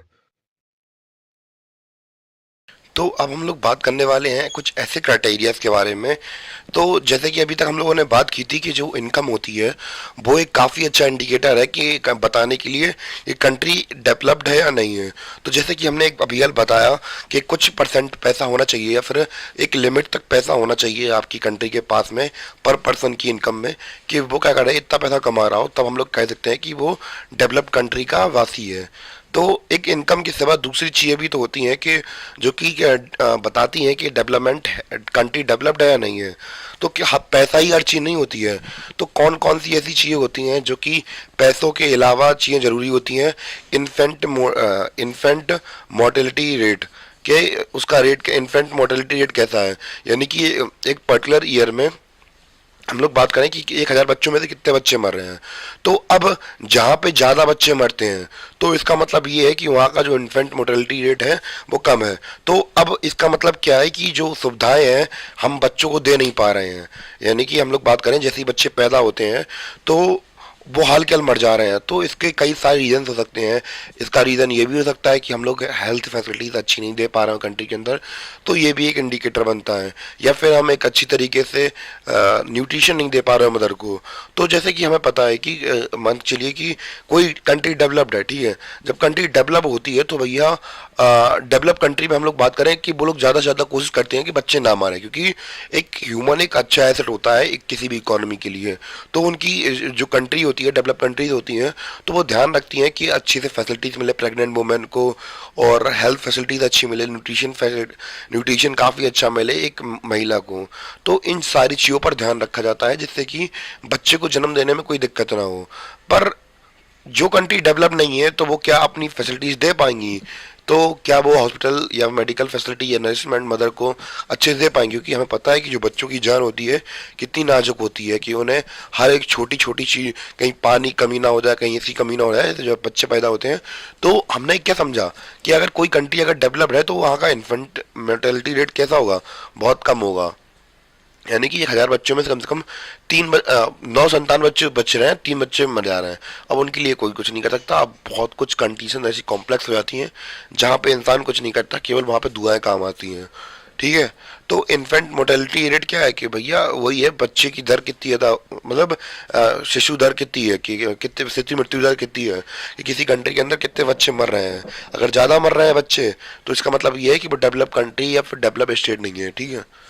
दूसरा है लिटरेसी रेट। अब इसमें हम लोग बात करें लिटरेसी रेट मतलब क्या होता है, इसको समझते हैं। लिटरेसी रेट का मतलब है कि साक्षरता दर, यानी कि आप पढ़े लिखे कितने हैं, आपकी कंट्री के अंदर कितने ज़्यादा लोग पढ़े लिखे हैं, कितनी परसेंट में लोग पढ़े लिखे हैं, उसके बारे में होता है। तो जैसे कि हम लोग बात करें कि कुछ जैसे हम लोग बात करें इंडिया में केरला, तो सबसे ज़्यादा लिटरेट स्टेट है। तो यहाँ पे हम लोग बात करें जब लोग पढ़े लिखे होते हैं तो वो ऑब्वियसली बात है वो छोटे मोटे काम तो करेंगे नहीं, तो इतना बहुत तो कर लेंगे कि अपना गुजारा कर लें। तो जब किसी कंट्री के लोग पढ़े लिखे होंगे तो भैया ऑब्वियस सी बात है डेवलप तो कहलाएंगे ही कहलाएंगे, ठीक है। दूसरा है नेट अटेंडेंस रेशियो। ये क्या होता है? तो नेट अटेंडेंस रेशियो क्या होता है? 14 से 15 साल तक के बच्चे क्या जा रहे हो, स्कूल जा रहे हो। तो अब इसका मतलब क्या होता है कि 14 से 15 साल के बच्चे स्कूल जा रहे हो, ये क्या बात हुई? तो ये बात हुई कि भैया हम लोग बात करें कि बहुत सारी कंट्रीज जहाँ जो कि कंट्री डेवलप नहीं होती हैं, तो उन्हें क्या करना पड़ता है, जहाँ पे कंट्री डेवलप नहीं है, उनके माता पिता के पास इतना भी पैसा नहीं होता कि भैया अपने बच्चों को एक समय का खाना खिला दें, तो उनको बच्चों को क्या करना पड़ता है, काम पे जाना पड़ता है। तो अब किसी कंट्री की नेट अटेंडेंस रेशियो अच्छी है तो इसका मतलब ये है कि जब बच्चा 14-15 साल का हो रहा है तो भैया वो कहाँ जाता है, स्कूल में जाता है, इवन की 9th में जाते हैं बच्चे अपने हाथों। तो बस वही है कि अगर नेट अटेंडेंस रेशियो अच्छा है तो भैया बच्चे स्कूल जाते हैं, और नहीं अच्छा है तो भैया उस कंट्री के बच्चे या उस स्टेट के बच्चे कहाँ रहते हैं, मतलब काम पे जाना पड़ता है उन्हें, और काम पे जाना पड़ता है तो भैया वो पढ़ाई कम ही कर पाते हैं। तो ये सारी चीज़ें देखी हमने। तो मैं फिर से बता दूं कि भैया हमने क्या देखा, हमने यहाँ पे क्या समझ रहे थे, हम यहाँ समझ रहे थे इंडिकेटर्स, यानी कि हम लोग पता कैसे करें कि कोई कंट्री डेवलप है या नहीं है। पहले हमने देखा कि किसी कंट्री की इनकम एक पर्टिकुलर फिक्स अमाउंट से, जैसे कि हमने बात की कि एक पर्टिकुलर फिक्स अमाउंट है, तो अगर इतनी आपकी इनकम है कंट्री के लोगों की तो हम लोग क्या कहलाएंगे, डेवलप नेशन कहलाएंगे। और नहीं है तो अंडर डेवलप कहलाएंगे, और उससे बीच में है तो डेवलपिंग कहलाएंगे। और दूसरा हमने क्या देखा, इन्फेंट मोर्टेलिटी रेट, कि भैया बच्चे ज़्यादा मर तो नहीं रहे हैं। क्यों नहीं मर रहे हैं? क्योंकि फैसिलिटीज़ अच्छी हैं। अगर फैसिलिटीज़ अच्छी हैं तो भैया डेवलप्ड कंट्री में आ जाते हैं आप, या डेवलप नेशन में आ जाते हैं आप। लिटरेसी रेट तो कितने ज़्यादा लोग पढ़े लिखे हैं आपके राज्य में, अगर आप पढ़े लिखे हैं तो ऑब्वियस सी बात है आप लोग डेवलप अपने आप हो जाएंगे। और नेट अटेंडेंस रेशियो के 14-15 साल के बच्चे स्कूल अटेंड कर रहे हैं या नहीं कर रहे हैं, लिटरेसी रेट मतलब लिटरेसी ले रहे हैं या नहीं ले रहे हैं। क्योंकि बहुत सारी कंट्रीज़ के अंदर ये होता है कि जब बहुत सारे पेरेंट्स के पास पैसा नहीं होता है तो वो अपने बच्चों को कहाँ भेज देते हैं, काम करने के लिए भेज देते हैं, इसलिए वहाँ की नेट अटेंडेंस रेशियो को बहुत कम हो जाता है। क्लियर? इतना नोट कर लीजिए आप लोग तब तक। तो गाइस अब हम लोग बात कर लेते हैं पब्लिक फैसिलिटीज़ के बारे में। तो क्या होती हैं पब्लिक फैसिलिटीज़, इनको समझते हैं एक अच्छे से एग्जांपल से। तो हेडिंग क्या है, पब्लिक फैसिलिटीज़। तो जैसे कि हम लोग बात करें कि ऐसी सुविधाएं जो कि सरकार हमें प्रोवाइड कराती है वो क्या कहलाती हैं, वो क्या कहलाती हैं, पब्लिक फैसिलिटीज़ कहलाती हैं, जो एज अ ग्रुप के लिए होती हैं। यानी कि हम लोग बात करें हमारी सरकार चुन के, हम लोग जैसे भी चुनते हैं सरकार को, वो हमारे लिए कुछ ऐसी सुविधाएं प्रोवाइड कराती है जो हम लोग अकेले अफोर्ड नहीं कर पाते हैं। इसका उदाहरण समझते हैं, जैसे कि हमें पता है कि कुछ देश के अंदर करोड़पति लोग होते हैं, तो वो चाहे तो जैसे अगर उन्हें कोई फेरारी चलानी है, हेलीकॉप्टर चलाना है, या फिर हम लोग बात करें कि अपने आप को अच्छी एजुकेशन प्रोवाइड करनी है, तो वो लोग अपने स्कूल्स, कॉलेजेस, रोड्स जो चाहे वो बना सकते हैं, because they have money, much money. तो पर हम लोग बात करें मिडिल क्लास या लोअर मिडिल क्लास पीपल की, जैसे कि हम और आप, तो फिर हमारे पास क्या इतना पैसा है कि हम लोग रोड बनवा सकें, या हमारे पास इतना पैसा है कि हम लोग मेडिकल फैसिलिटीज़ बहुत अच्छी ग्रैब कर सकें, यानी कि हॉस्पिटल बनवा सकें? क्या बनवा सकते हैं? आपको क्या लगता है? अगर बनवा सकते हैं तो फिर बात अलग है कि आप अमीर हैं। तो हमने यही समझा कि पब्लिक फैसिलिटीज़ क्या हैं, ऐसी फैसिलिटीज़ जो कि गवर्नमेंट हमें प्रोवाइड करवाती है, क्योंकि हम लोग इतने अफोर्डेबल, मतलब अफोर्ड नहीं कर सकते उन चीज़ों को। तो हम लोग क्या करते हैं, ग्रुप के लिए गवर्नमेंट क्या कराती है, कुछ फैसिलिटीज़ अवेलेबल कराती है, वो पब्लिक फैसिलिटीज़ कराती हैं। तो बस वही है, डिटेल में लिखा हुआ है यहाँ पे थोड़ा बहुत एलेबरेट करके। The money in your pocket can not buy all the goods. तो गुड्स मतलब होता है सामान, और सर्विसेज तो पता ही है आपको। तो आपके पॉकेट में इतना पैसा तो भैया, भले ही हम लोग एक अच्छा अमाउंट ऑफ पैसा हमारे पास हो, फिर भी हम सारी चीज़ें नहीं खरीद सकते हैं। तो बस वही है कि अगर हमारे पास मनी, हमारे the money in your pocket, तो हमारी पॉकेट में इतना पैसा भी नहीं होता है कि हम लोग सब सामान को खरीद सकें या सर्विसेज को खरीद सकें जिनकी हमें ज़रूरत है अच्छे से रहने के लिए। लिव वेल यानी कि मतलब रहने के लिए हमें अच्छी से ज़रूरत है, मतलब अच्छे से रहने के लिए, जैसे क्या, बेटर एजुकेशन मिले, बेटर हॉस्पिटल्स मिले, बेटर कॉलेजेस मिले, बेटर रोड्स मिले ट्रांसपोर्ट करने के लिए। तो ये सब क्या चीज़ है? आपको लगता है कि आप 50 किलोमीटर की रोड अपने आप बनवा सकते हैं अपने पैसों से, या अपने पैसों से स्कूल खुला सकते हैं? अगर नहीं तो भैया वो किसकी जिम्मेदारी होगी? गवर्नमेंट की जिम्मेदारी होगी। और वही चीज़ क्या कहलाएंगी? पब्लिक फैसिलिटीज़ कराएंगी, कहलाएंगी। So income by itself is not a completely adequate indicator of material goods and services that citizens are able to use। तो अब केवल पर्सन के पास अगर वो 6,000 रुपये भी हैं, 6,000 रुपये भी अगर कमा रहा पर व्यक्ति, या 10,000 रुपये कमा रहा एक व्यक्ति, तब भी वो भैया रोड नहीं बनवा सकता, या स्कूल कॉलेजेस नहीं खुलवा सकता सबके लिए, या अपने लिए अकेले के जो भी जैसे चाहिए हो हमें, जैसे एजुकेशन चाहिए हो हमें, तो यूनिवर्सिटी नहीं खुलवा सकता। अगर कोई व्यक्ति अगर 2,000, 5, 3, 4 हज़ार रुपये भी कमा रहा, तो इसके लिए हमें क्या चाहिए पड़ता है? गवर्नमेंट हेल्प करती है, ठीक है। तो जैसे एग्जांपल की बात करें कि पॉल्यूशन फ्री इन्वायरमेंट की हम लोग बात करें, तो ये भी हम लोग अपने मन से नहीं कर सकते हैं, तो इसमें गवर्नमेंट के एफर्ट लगते हैं। अनएडल्ट्रेटेड मेडिसिन, जैसे हम लोग बात करें कि दवाओं के अंदर हम लोग बात करें कि मिलावट आती है, तो कुछ दवाओं के अंदर बहुत ज़्यादा मिलावट करने के बाद पता चलता है कि बहुत से लोग मर गए इस्तेमाल करने के बाद इस दवा को। तो अब अनएडल्ट्रेटेड मेडिसिन को प्रिवेंट करने के लिए हम लोग मीज़ा तो कर नहीं सकते हैं कि भैया दवाई देखी, ये दवाई में गलत गड़बड़, कुछ ऐसा कर नहीं सकते हैं भैया, जो मिला है खा लो। इवन की दिल्ली में भी कुछ दिनों पहले केस वगैरह आया था, कुछ उल्टा सीधा कुछ खा लिया था किसी ने, मेडिसिन वगैरह प्रिस्क्राइब कर दी थी, गलत दवाई खा ली थी, तो फिर मर गया था। तो और प्रिवेंशन ऑफ डिसीज, जैसे कि आपको पता है कोविड वगैरह हमारा अभी होके गया 2020 में, तो फिर हमें पता है कि उससे ज़्यादा काफ़ी सारी प्रॉब्लम्स होंगी। तो क्या आप अपनी मर्जी से दवाई बना सकते थे कोविड की? तो नहीं बना सकते, ऑब्वियसली बात है, जो अमीर होगा तो बना लेगा। अब कोई व्यक्ति जो सब्जी बेचता है, तो आपको लगता है कि वो रिसर्च करने बैठेगा कि कोविड की कौन सी मेडिसिन डालनी है, कौन से बैक्टीरिया डालने हैं इसमें? तो वो तो डेवलप नहीं कर सकता ना। तो जिम्मेदारी किसकी है? गवर्नमेंट की है। आई थिंक इतना क्लियर हो गया होगा, तो डेफिनेशन उतरा दूंगी। अभी ये डेफिनेशन नहीं है, ये केवल जो हम लोग डेफिनेशन को एलोबरेट करने वाले हैं उसके बारे में लिखा है कि पब्लिक फैसिलिटीज़ क्या होती हैं। क्लियर?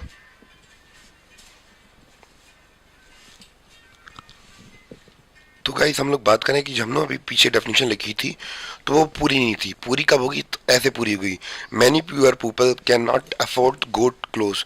तो भैया ऐसी चीज़ों के लिए, जैसे हमें पता है कि बहुत सारी रोड्स बनवानी, हॉस्पिटल बनवाने हैं, तो इसके लिए गरीब लोग जैसे पास जा भी नहीं पाते हैं। To it hence it is provided collectively and free. तो ये कलेक्टिवली देना चाहिए और फ्री देना चाहिए।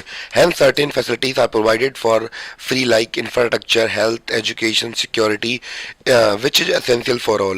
तो हम सभी के लिए जो भी अच्छी लाइफ डिजर्व करते हैं या फिर जीना चाहते हैं, तो भैया ऐसी फैसिलिटीज़ भैया हम लोग तो कर नहीं सकते हैं, तो ये कलेक्टिवली गवर्नमेंट क्या करती है, गवर्नमेंट हमें प्रोवाइड कराती है। जैसे कि अगर आप लोग बात करें डेवलप कंट्री का कराती हैं, प्रोवाइड कराती हैं, और जो अनडेवलप होती हैं वो नहीं करा पाती हैं।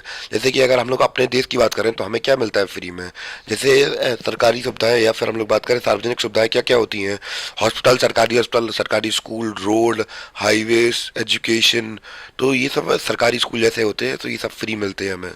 तो ये सारी सुविधाएं क्या हैं, कलेक्टिवली गवर्नमेंट हमें दे रही है। जैसे कि अगर अमेरिका वगैरह में चली जाएगी तो आपको अगर जॉब आपसे निकाल दिया गया है तो आप एप्लीकेशन भर के गवर्नमेंट आपको सैलरी भी दे सकती है, ठीक है। और जो बूढ़े लोग हो जाते हैं, और अपने यहाँ भी ऐसा होता है कि आदमी जब बूढ़ा हो जाता है तो उसे पेंशन मिलने लगती है। तो अब जब कंट्री डेवलप होती हैं या फिर डेवलपिंग होती हैं तो वो सब ये सब चीज़ों का ध्यान रखती हैं कि पब्लिक फैसिलिटीज़ देनी चाहिए, क्योंकि भैया आप 60 साल का 65 साल का व्यक्ति हो गया, आप उसके पास कमाने की उम्र तो रही नहीं है, और उसके मान चलिए कि अब बच्चा भी नहीं है कोई करने लिए, मतलब उसके बच्चे ने घर से बाहर निकाल दिया, तो अब क्या करेंगे, मरने की सिवा तो उसके पास कोई ऑप्शन नहीं है। तो इसलिए क्या करती है गवर्नमेंट, उसे फाइनेंशियली सपोर्ट करती है। तो जो डेवलप नेशन होती हैं तो वो इन कामों में अच्छे होते हैं, सिक्योरिटी प्रोवाइड कराते हैं लोगों को, तो ये सारी चीज़ें होती हैं। क्लियर? जल्दी से नोट कर लीजिए इसको, इस मतलब जो डेफिनेशन को, फिर हम लोग कंबाइन कर देंगे, फिर अपना बस थोड़ा ही बहुत बचा है, ज़्यादा कुछ बचा भी नहीं है। तो गाइस हम लोग बात करने वाले हैं ह्यूमन डेवलपमेंट रिपोर्ट के बारे में। तो जैसे कि हम लोगों ने बात कर ही ली है कि क्या अलग अलग फैक्टर्स होते हैं, कि जैसे कि हम लोगों ने बात की इनकम एक फैक्टर होता है, दूसरा फैक्टर लिटरेसी रेट होता है, और हेल्थ भी देखी जाती है लोगों की। तो जैसे कि हमने देखा कि अलग अलग क्राइटेरिया होते हैं किसी भी कंट्री को डेवलप करने के लिए या अनडेवलप करने के लिए। तो इसको लेकर जो हमारा यूएन सिक्योरिटी का यूएन है, तो यूनाइटेड नेशंस है, तो उसमें एक प्रोग्राम चलता है, एक प्रोग्राम चलाया जाता है यूएनडीपी। इसका नाम क्या है, यूनाइटेड नेशन डेवलपमेंट प्रोग्राम। तो ये क्या एक प्रोग्राम है, इसमें ह्यूमन डेवलपमेंट रिपोर्ट निकाली जाती है। तो इसमें पैरामीटर क्या रखे जाते हैं, कि वही है कि किसी भी कंट्री की वो देखी जाती है कि कोई व्यक्ति की पर कैपिटा इनकम कितनी है, और डेवलपमेंट कैसा हो रहा है उसका, यानी कि हम लोग बात करें कि हेल्थ स्टेटस कैसा है, पर कैपिटा इनकम कैसी है, ठीक है। तो ये सारी चीज़ें देखी जाती हैं। एजुकेशन देखी जाती है कि एजुकेशन कितनी प्रोवाइड कराई जा रही है वहाँ पे। तो ये सारी चीज़ें हम लोग बात करें मायने रखती हैं, कि जब हम लोग बात करें कि जब ह्यूमन डेवलपमेंट रिपोर्ट आती है, तो अब ये रिपोर्ट क्यों आती है कि दुनिया भर की अलग अलग कंट्रीज़ की जो रिपोर्ट्स हैं हम लोग बात करें, जो जैसे इंडिया हुआ, चाइना हुआ, जापान हुआ, तो कौन सी कंट्री कितना ज़्यादा अच्छा परफॉर्म कर रही है, कौन सा देश कितना ज़्यादा विकसित है, वो मैं एक तरीके से ओवरऑल आइडिया लग जाता है जब ये रिपोर्ट आती है हमारे पास। क्लियर? तो जल्दी से नोट कर लीजिए, यही है हमारी ह्यूमन डेवलपमेंट रिपोर्ट। तो गाइस ये हमारे कुछ कंट्रीज़ का डेटा, जैसे कि हम लोग बात करें कि लाइफ एक्सपेक्टेंसी, अब भैया स्कूलिंग के मामले में या फिर जीडीपी के मामले में अगर हम लोग वर्ल्ड से कंपैरिजन करते हैं, तो अब हम लोग बात करें कि यूएनडीपी के अकॉर्डिंग अलग अलग रिपोर्ट्स आती हैं। तो उसकी रिपोर्ट्स ये है 2023-2024 की। तो इसमें श्रीलंका का कंपैरिजन की है। तो हम लोग बात करें जो ह्यूमन डेवलपमेंट इंडेक्स है, इसको रैंक मिली है कितनी, 78। इंडिया ने बहुत नाक कटवा दिया है, 134 रैंक पे हम लोग। म्यांमार 144 पे है, पाकिस्तान 164 पे है, और नेपाल 146 पे है, और बांग्लादेश हमसे अच्छा कर रहा है, देखिए 129 पर है। क्योंकि हम लोग बात करें इसमें अलग अलग क्राइटेरिया लिया गया है, एजुकेशन, पैसे और लाइफ एक्सपेक्टेंसी। जैसे कि इंडिया की लाइफ एक्सपेक्टेंसी एवरेज लेवल पर 67 ईयर तक है, और हम लोग बात कर रहे हैं पड़ोसी की 66, और श्रीलंका की कितनी है, 76 है। और हम लोग बात करें कि स्कूलिंग वाला सीन हमें 6.5 तक देखने को मिलता है। तो ये डेटा भी हमने अपना कवर कर लिया। तो गाइस जब हम लोगों ने इतनी सारी बात कर ही ली है इन सभी चीज़ों के बारे में, तो हम लोग बात कर लेते हैं सस्टेनेबल डेवलपमेंट के बारे में, कि सस्टेनेबिलिटी क्या होती है। तो भैया डेवलपमेंट जब भी होती है, अभी हम लोगों ने डेवलपमेंट के बारे में इतनी सारी चीज़ें समझी कि डेवलपमेंट कितनी ज़रूरी है, हर एक पर्सन के लिए अलग अलग होती है। पर अब भैया जो डेवलपमेंट होती है ये अपने साथ विनाश लाती है। तो अगर हम लोग बात करें किसी भी इंसान की लाइफ में, जब हम लोग बात करें डेवलपमेंट होती है किसी भी कंट्री के अंदर, तो इसमें बलि का बकरा कौन बनता है, नेचर बनता है। तो भैया सबसे ज़्यादा खतरा किसे रहता है, नेचर को रहता है। चाहे वो लैंड हो, चाहे एयर हो, चाहे वो वाटर हो, तो इन सभी का पॉल्यूटेंट होना आम सी बात है। अब डेवलपमेंट मान चलिए कि किसी बढ़ई के लिए क्या हो सकता है कि मतलब कारपेंटर के लिए क्या हो सकता है अच्छा कि भैया उसके पास ज़्यादा से ज़्यादा रॉ मटेरियल मिले अच्छा था, तो उसके लिए क्या करना पड़ेगा, पेड़ काटना पड़ेगा। तो इन्वायरमेंट को बहुत ज़्यादा इफेक्ट पड़ता है। तो हमारी जो धरती है उसके ऊपर बहुत ज़्यादा इफेक्ट पड़ता है अगर हम लोग डेवलपमेंट करते हैं। तो बहुत सारे जो एक्सपर्ट्स होते हैं वो सजेस्ट करते हैं कि भैया अगर हम लोग इसी दौड़ में भागते रहे तो फिर हम लोग बच नहीं पाएंगे। तो development for is all great, but as many expert have warned it should be sustainable. तो अब भैया हम लोग बात करें कि एक हिसाब से ही हमें डेवलपमेंट करनी चाहिए। अब जैसे कि आप लोगों ने सुना होगा कि बहुत सारी जगह पे एकदम से भूकंप आ जाता है या फिर वैली गिर जाती है। जैसे आप लोगों ने उत्तराखंड के बारे में सुना होगा, केदारनाथ के बारे में सुना होगा कि वैली पर बोझ बढ़ रहा है धीमे धीमे। तो वहाँ पे भी बहुत सारी प्रॉब्लम जनरेट हो रही हैं। तो अब ऐसी चीज़ें अलग अलग जगह देखने को मिलती हैं कि हम जब किसी भी चीज़ को ओवर एक्सप्लॉइट करते हैं या फिर ज़्यादा डेवलप करने की कोशिश करते हैं तो फिर क्या होता है कि सारी चीज़ें ख़त्म हो जाती हैं। जैसे कि एक तरीके से एग्जाम्पल की वजह से समझाता हूँ कि तो आप लोग बताइए, जंगल ज़्यादा डेवलप होता है या एक मेगा सिटी बहुत डेवलप होती है? तो obvious सी बात है, मेगा सिटी डेवलप होती है। पर मेगा सिटी डेवलप करने के लिए आपको रोड चाहिए पड़ेंगी। रोड्स बनाने के लिए आपको जो पेड़ काटने पड़ेंगे, घर बनाने और उसमें घर भी होने चाहिए, बड़ी बड़ी अपार्टमेंट्स होने चाहिए, बिल्डिंग्स होने चाहिए। इनके लिए जगह कहाँ से आएगी? जगह तो वही है ना, क्योंकि अब हम लोग बात करें सीमेंट वगैरह डालना पड़ेगा सब जगह पे। और जितनी रोड्स लैंड हम लोग बात करें, पूरा शहर बनेगा, पूरा पूरा किससे बनेगा? सीमेंट से बनेगा। तो ग्राउंड वाटर ऑब्जॉर्व करने की क्षमता ही नहीं बचेगी ज़मीन के अंदर। तो जितना भी पानी गिरेगा तो बस वो सीमेंट से थ्रू नदियों में बह जाएगा, ग्राउंड वाटर में अपने मतलब जा ही नहीं पाएगा।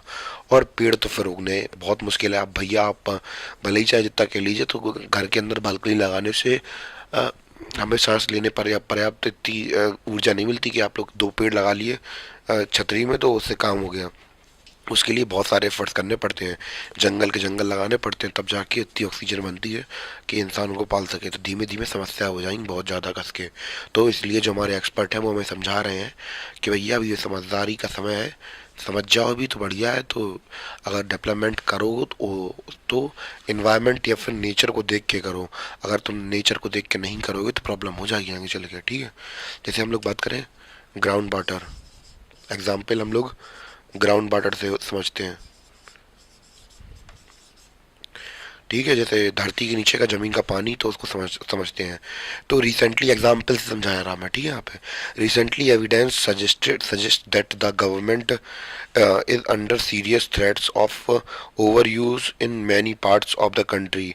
अर्बन सेटलमेंट्स, तो अर्बन सेटलमेंट्स की हम लोग बात करें, बहुत सारे हम लोग बात करें ओवर यूज़ होता है शहरों में। भैया आप लोगों को ध्यान होगा, काफ़ी सालों पहले एक ऐड आया था शायद किसी कंपनी का या फिर किसी का भी आया, तो उसमें ये दिखाया गया था कि एक बच्ची थी और वो पानी का तसला मतलब पानी की कट्टियाँ लेके 25-30 किलोमीटर गई और उतनी देर में वो देख रही कि एक आदमी, शहर का एक आदमी आधे घंटे तक नहा रहा, ठीक है।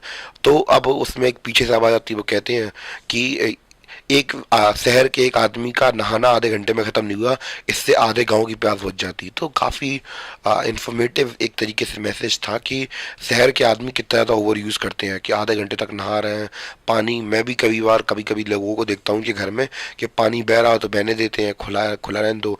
भैया जब आप लोग राजस्थान या डेजर्ट एरिया में जाइए जहाँ पे पानी की किल्लत है, हीरे की तरह पूजा जाता है पानी को। तो उनकी कीमत नहीं जानते हैं लोग जो कि शहरों में रहते हैं। तो अर्बन सेटलमेंट के अंदर इसका ओवर यूज हमें देखने को मिलता है।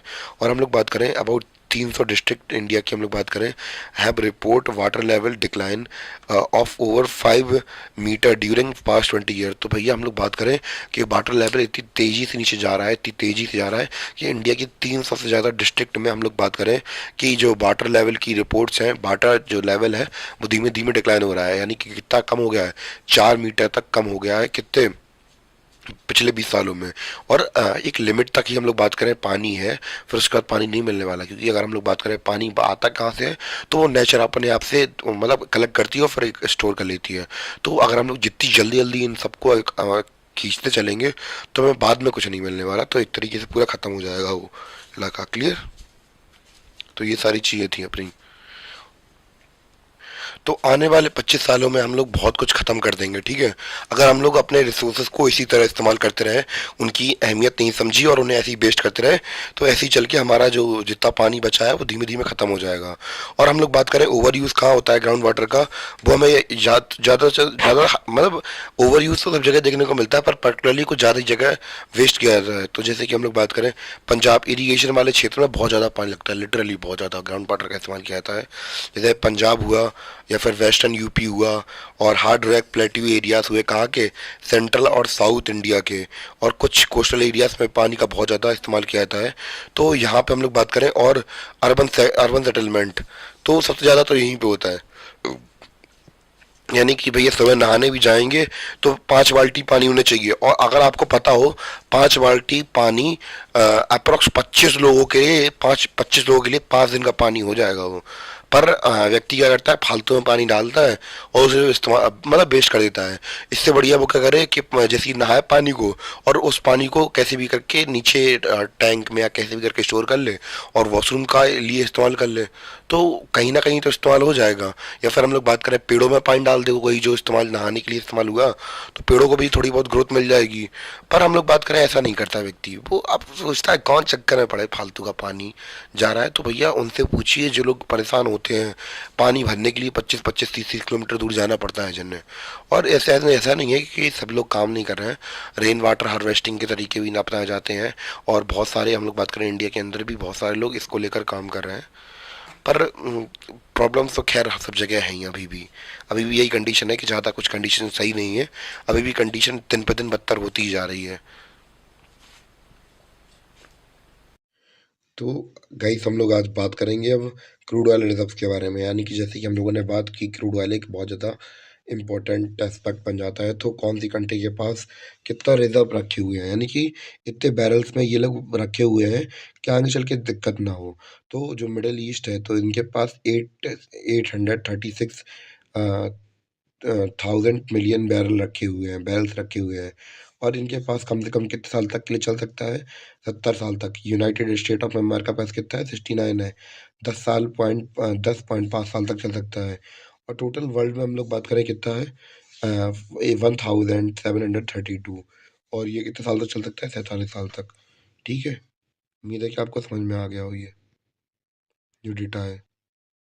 तो गाइस हम लोग बात करें दूसरी हमारे साथ प्रॉब्लम क्या है, कि डेवलपमेंट के तहत हम लोग बहुत ज़्यादा क्रूड ऑयल का इस्तेमाल कर रहे हैं। तो क्रूड ऑयल हम लोग बात करें क्या होता है और कैसे बनता है, इसके बारे में बात कर लेते हैं। तो एक्चुअली ये हमें ज़मीन से प्राप्त होता है, और जब लाखों सालों तक जो फॉसल्स, या फिर हम लोग बात करें करोड़ों सालों पहले जब जीव थे, उनकी डेड बॉडी अब करोड़ों साल तक नीचे दबी रही प्रेशर के कारण, तो उससे क्रूड ऑयल बनता है। तो यानी कि बहुत लिमिटेड अमाउंट में क्रूड ऑयल दुनिया में है। और हम लोग बात करें बहुत कम कम जगह पर ही ये पाया जाता है, और बहुत कम कंट्रीज के पास में इनके रिजर्व्स है। ऐसा नहीं है कि इंडिया के पास में है इतनी ज़्यादा अमाउंट में, सबके पास थोड़ा थोड़ा है, ठीक है। तो बहुत कम पाया जाता है। और तो हम लोग बात करें कि the reserves would last only 15 years for the world, यानी कि 50 सालों तक के लिए बचे ही हैं हमारे। जो बात करें oil, how ever different country face different situation. तो हर कंट्रीज़ के लिए क्रूड ऑयल को लेकर अलग अलग समस्याएं हैं। Countries like India depend on importing oil from abroad because they don't have enough stocks to their own. If the price of oil increase this become a burden of for everyone. तो अगर हम लोग बात करें economy के अंदर crude oil की क्या इंपॉर्टेंस है, तो भैया जब आपको ध्यान होगा टाइम पीरियड जब रशिया यूक्रेन वॉर हुई थी, तो उस समय पर हम लोग बात करें क्रूड ऑयल की वजह से हम लोग बात करें पूरी इकोनॉमी हिल जाती है पूरी पूरी। क्योंकि हम लोग बात करें एनर्जी सेक्टर में या फिर दूसरे सेक्टर में, तो क्रूड ऑयल का जो इंपॉर्टेंस है वो बहुत ज़्यादा हमें देखने को मिलता है। क्योंकि अगर हम लोग बात करें तेल नहीं होगा तो हर जगह ठप बैठ जाएंगे। तो भैया हम लोग बहुत हैविली डिपेंड है किसके ऊपर, तेलों के ऊपर। इंडिया भी हम लोग क्या करें कि तेल मंगाता है बाहर कंट्रीज से, और हम लोग बात करें कि जब तेल मंगाते हैं बाहर से तो फिर ऑब्वियस सी बात है जो हमारा ट्रेड डिफिसिट है वो तो बिगड़ता ही है, और ज़्यादा प्रॉब्लम भी होने लगती है, ठीक है। और हमारे पास इतना स्टॉक्स भी नहीं होता है कि भैया हम लोग अपने डोमेस्टिक जो तेल निकलता है इंडिया से उससे ही काम चला लें। तो हमें लार्ज अमाउंट ऑफ एनर्जी चाहिए पड़ती है। इवन कि हम लोग बात करें, हम लोग हैविली डिपेंड है किसके ऊपर, पेट्रोलियम प्रोडक्ट्स के ऊपर, या फिर हम लोग बात करें क्रूड ऑयल के ऊपर। तो अब ऐसी सिचुएशन हो जाती है, तो फिर हमारे लिए ये भी ज़रूरी है कि हम लोग क्रूड ऑयल को क्या करें, रिजर्व करें। तो एकदम से हम लोग जल्दी जल्दी हम लोग बात करें इंडस्ट्रीज़ के चक्कर में, या फिर हम लोग बात करें ट्रांसपोर्टेशन चक्कर में ज़्यादा ज़्यादा क्रूड ऑयल इस्तेमाल करेंगे, तो भैया लिमिटेड अमाउंट में है क्रूड ऑयल। तो ये सारे बहुत गहरी सोच से हमें इन सब चीज़ों को ख़त्म करना चाहिए। तो भैया जब हम लोग बात करें कि जब प्राइस बढ़ जाती है तेलों की, तो फिर बहुत भैया किल्लत हो जाती है, इकोनॉमी के ऊपर बहुत ज़्यादा बर्डन पड़ता है, लिटरली बहुत ज़्यादा बर्डन। क्लियर? तो भैया हम लोगों ने अभी इंडिया के बारे में तो बात कर ही ली कि इंडिया की सिचुएशन क्या है कि हम लोग क्या करते हैं, तेल को इंपोर्ट करते हैं। पर वहीं हम लोग बात करें दूसरी कंट्रीज ऐसी भी हैं, जैसे कि हम लोग बात करें यूएसए, जो कि हम लोग बात करें अपनी मिलिट्री पावर और इकोनॉमिक पावर का इस्तेमाल करती हैं कि कैसे भी करके इन्हें इन्फ्लुएंस करके अपने लिए भविष्य के लिए जो तेल है या फिर हम लोग बात करें ऑयल है वो रिजर्व करके रखा जाए। तो भैया ये कंट्रीज हैं, तो ये इतना ज़्यादा रिजर्व करके क्यों रख रही हैं? क्योंकि हम लोग बात करें कोई भी इकोनॉमी हो, तो इकोनॉमी के अंदर क्रूड ऑयल का एक बहुत ज़्यादा बड़ी इंपॉर्टेंस होती है। इवन कि हम लोग बात करें आज की ज़्यादा से ज़्यादा इकोनॉमीज़ है वो वर्क ही हम लोग बात करें तेल पे कर रही हैं, क्योंकि भैया जो कार्स होती हैं, ट्रांसपोर्टेशन है, पूरा पूरा इंफ्रास्ट्रक्चर है, वो डेवलप किसके ऊपर, क्रूड ऑयल के ऊपर हम लोग बात करें डिपेंडेंट है। तो अगर भैया अब ऐसी सिचुएशन आ जाती है कि मंथली शॉर्टेज हो जाती है इन सब चीज़ों की, जब वो तो मुझे जैसे कि पता है कि आने वाले फ्यूचर में होगी, तो भैया वॉर कितनी ज़्यादा होंगी सोच के देखिए। लड़ाइयाँ अब केवल आइडियोलॉजी की नहीं होती हैं, रिसोर्सेज के लिए भी तो लड़ाई होंगी ना, क्योंकि रिसोर्सेज हैं बहुत ज़्यादा लिमिटेड। अब जब लिमिटेड रिसोर्सेज हैं तो फिर उनके लिए लड़ाई भी तो फिर होगी ही होगी, ऑब्वियस सी बात है। और हम लोग बात करें कि आने वाले समय में क्या हो रहा है कि जो हम लोग बात करें क्वेश्चन उठ रहे हैं सस्टेनेबिलिटी पर, डेवलपमेंट की, कि भैया हम लोग बात करें अगर हम लोग सस्टेनेबिलिटी के ऊपर नहीं चलेंगे, डेवलपमेंट को सस्टेनेबल तरीके से नहीं चलाएंगे, तो भैया हमारे साथ क्या हो जाएंगी, many fundamental new issue emerge करके आएंगे। हम लोग बात करें जो कि हम लोग बात करें नेचर में बहुत इशूज निकल के आएंगे जब लोग डेवलपमेंट कर रहे होंगे। तो जैसे कि अगर हम लोग बात करें कि जैसे कि हमने पहले बात भी की थी कि कहीं पे रोड बना दिए तो वो सबके लिए डेवलपमेंट होगा, पर लिटरली क्या वो डेवलपमेंट होगा? तो अगर हम लोग नेचर के पर्सपेक्टिव से देखेंगे तो नहीं होगा। तो अब डेवलपमेंट हम लोग दूसरे के लिए कर तो रहे हैं, पर नेचर के पर्सपेक्टिव से तो खराब हो जाएगा। तो नेचर से रिलेटेड इशू काफ़ी ज़्यादा देखने को मिलते हैं। जैसे अब मान लीजिए कि हम लोग हैवली डिपेंडेंट किसके ऊपर, क्रूड ऑयल के ऊपर। तो क्रूड ऑयल भी क्या है, नेचर का पार्ट है। तो हम जब बहुत ज़्यादा अमाउंट पे उसे एक्सपेक्ट करेंगे तो उसके ऊपर भी तो प्रॉब्लम पड़ने लगेगी। तो अब इन सब चीज़ों का सामना करने के लिए हमें क्या करना चाहिए, सस्टेनेबल डेवलपमेंट का तरीका इस्तेमाल करना चाहिए, ना कि हफ्सी बन के पूरा जो माल पानी बचा है दुनिया में उसे लूट लेना चाहिए। तो ये अब हमें शोभा नहीं देता कि हम सब कुछ लूट लें। आने वाली पीढ़ियों के लिए भी तो कुछ छोड़ो भाई साहब। तो इतनी देर की वार्ता से हम लोग क्या समझे, हम लोग यही समझे कि जो नेचुरल रिसोर्सेज हैं तो भैया इनका अगर हम लोग ज़्यादा इस्तेमाल करेंगे तो फिर दिक्कत हो जाएगी। क्योंकि भैया इनको जो हम लोग बात करें कि उभारता कौन है, तो जो नेचुरल रिसोर्सेज होते हैं तो रिपर्निश होते हैं नेचर के द्वारा, यानी कि हम लोग बात करें फुलफिल होते हैं नेचर के द्वारा। जैसे कि हम लोग बात करें क्रूड ऑयल हुआ या फिर कोयला हुआ, तो भैया अब कोयला हम लोग बात करें करोड़ों साल पहले जब जंगल जले होंगे और नीचे उनसे पेड़ दब गए होंगे, जले जलाए पेड़, तो कार्बन बन गया। अब भैया आप दोबारा से कौन, हम लोग तो ऐसा नहीं कि डालें और करोड़ साल तक वेट करें कि भैया कोयला कब बनना, कोयला कब बनना, तो ये सब तो हम लोग करने वाले हैं नहीं है। तो इसलिए हम लोग बात करें तो अब जब ये हमारा इम्पोर्टेंट हो जाता है कि भैया जो नेचुरल चीज़ें होती हैं जो भी हम लोग डेवलपमेंट के लिए इस्तेमाल कर रहे हैं, तो उनको रिफर्निश भी कौन कर रहा है, प्लेनिश्ड कौन कर रहा है, तो वो नेचर कर रही है। तो अब हम लोग बात करें कि समय के साथ साथ अगर हम लोग इन चीज़ों पर ध्यान नहीं देंगे तो ये बहुत ज़्यादा मतलब दुखदाई बन जाएंगी। Over use cause them to perish, यानी कि खत्म होने के योग हो जाएंगी अगर हम लोग ज़्यादा ज़्यादा इस्तेमाल करेंगे, क्योंकि उनका बनना बहुत ग्रेजुअल प्रोसेस है, यानी कि धीमे प्रोसेस है। और हम लोग उन्हें यूज़ अगर बहुत रैपिडली करेंगे और जो उनका ग्रोथ है वो बहुत धीमे धीमे होगा, तो ऑब्वियस सी बात है वो एक समय पर बाद खत्म हो जाएंगे। ठीक है, sustainability and survival will be under threat और put growth and development under peril. तो भैया हम लोग बात करें कि सस्टेनेबिलिटी और सर्वाइवल पर हमारे थ्रेट उठने लगेगा कि हम लोग जी भी पाएंगे या नहीं जी पाएंगे, क्योंकि अगर हम लोग बात करें नेचर ही खतरे में पड़ गई तो हम लोग तो नहीं रह पाएंगे भैया। तो यही ऑब्वियस सी बात है, यही है कि भैया अगर हम लोग ज़्यादा ओवर यूज़ करेंगे तो सस्टेनेबिलिटी पर खतरा बनेगा और सर्वाइवल की पर भी बनेगा। पर जो कंट्रीज पहले से हम लोग बात करें डेवलप है, वो भैया उन्होंने तो पहले से इस्तेमाल कर ले खींच ही लिया, और बाद में अब जो डेवलपिंग कंट्री है उनके ऊपर सेंक्शन लगाती हैं, कहती हैं कि भैया आप बहुत ज़्यादा इस्तेमाल कर रहे हैं। तो भैया आप आज से करीब 50 साल पहले आपने पहले पूरा निपटा लिया, तो हम क्या करें उनमें। तो ये सारी चीज़ें देखने को मिलती हैं हमें। तो गाइस अब हम लोग आ चुके हैं अपने चैप्टर की अंत की ओर, और ये रहा हमारा फाइनल थॉट। तो हम लोग बात करें कि चाहे हम लोग बात करें कि consequences of environmental degradation do not respect national और स्टेट बाउंड्रीज। तो भैया अगर हम लोग बात करें प्रकृति जब अपनी आपदा दिखाती है, जैसे हम लोग बात करें समुद्र है, तो जब बाढ़ आती है तो वो ये तो नहीं पूछती कि हम बिहार में बह रहे हैं या पाकिस्तान में बह रहे हैं या फिर यूएई में बह रहे हैं। तो बाढ़ होती है, वो किसी भी बाउंड्री की हम लोग बात करें कि वो ये नहीं देखती कि हम कहाँ पे बह रहे हैं कहाँ पे नहीं बह रहे हैं। अब भूकंप आता है तो वो ये थोड़ा ना कहता कि हम जापान को तबाह कर देंगे और नेपाल में तबाही नहीं करेंगे। तो ऐसा तो होता नहीं है। तो जो इकोनॉमिक डिग्रेडेशन होता है इसकी कोई बाउंड्री नहीं होती है। अगर हम लोग बात करें कि एक कंट्री से अगर तेल खत्म हो गया, मतलब यूएई से तेल खत्म हो गया पूरा, तो उसका इम्पैक्ट केवल वहाँ पे नहीं दिखेगा, पूरे वर्ल्ड में देखने को मिलेगा। और हम लोग बात करें कुछ भी चीज़ होती है तो सब इंटरलिंक्ड होता है।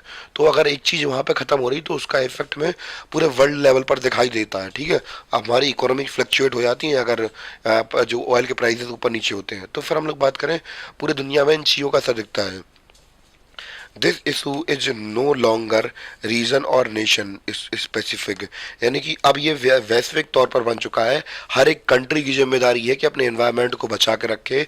और डेवलपमेंट, क्योंकि हमें पता है डेवलपमेंट और हम लोग बात करें कि नेचर आपस में टकराते हैं, क्योंकि भैया जो हर व्यक्ति चाहता है डेवलपमेंट हो उसका, और डेवलपमेंट होगा तो फिर नेचुरल डिग्रेडेशन ऑब्वियसली होगा, एनवायरमेंटल डिग्रेडेशन होगा ही होगा। तो उसमें ये जरूरी है कि हम सस्टेनेबिलिटी को अपनाएं और धीमे धीमे प्रोसेस को करें। ठीक है, कि जिससे कि धीमे धीमे ये सारी चीज़ें खत्म हो, मतलब खत्म हो।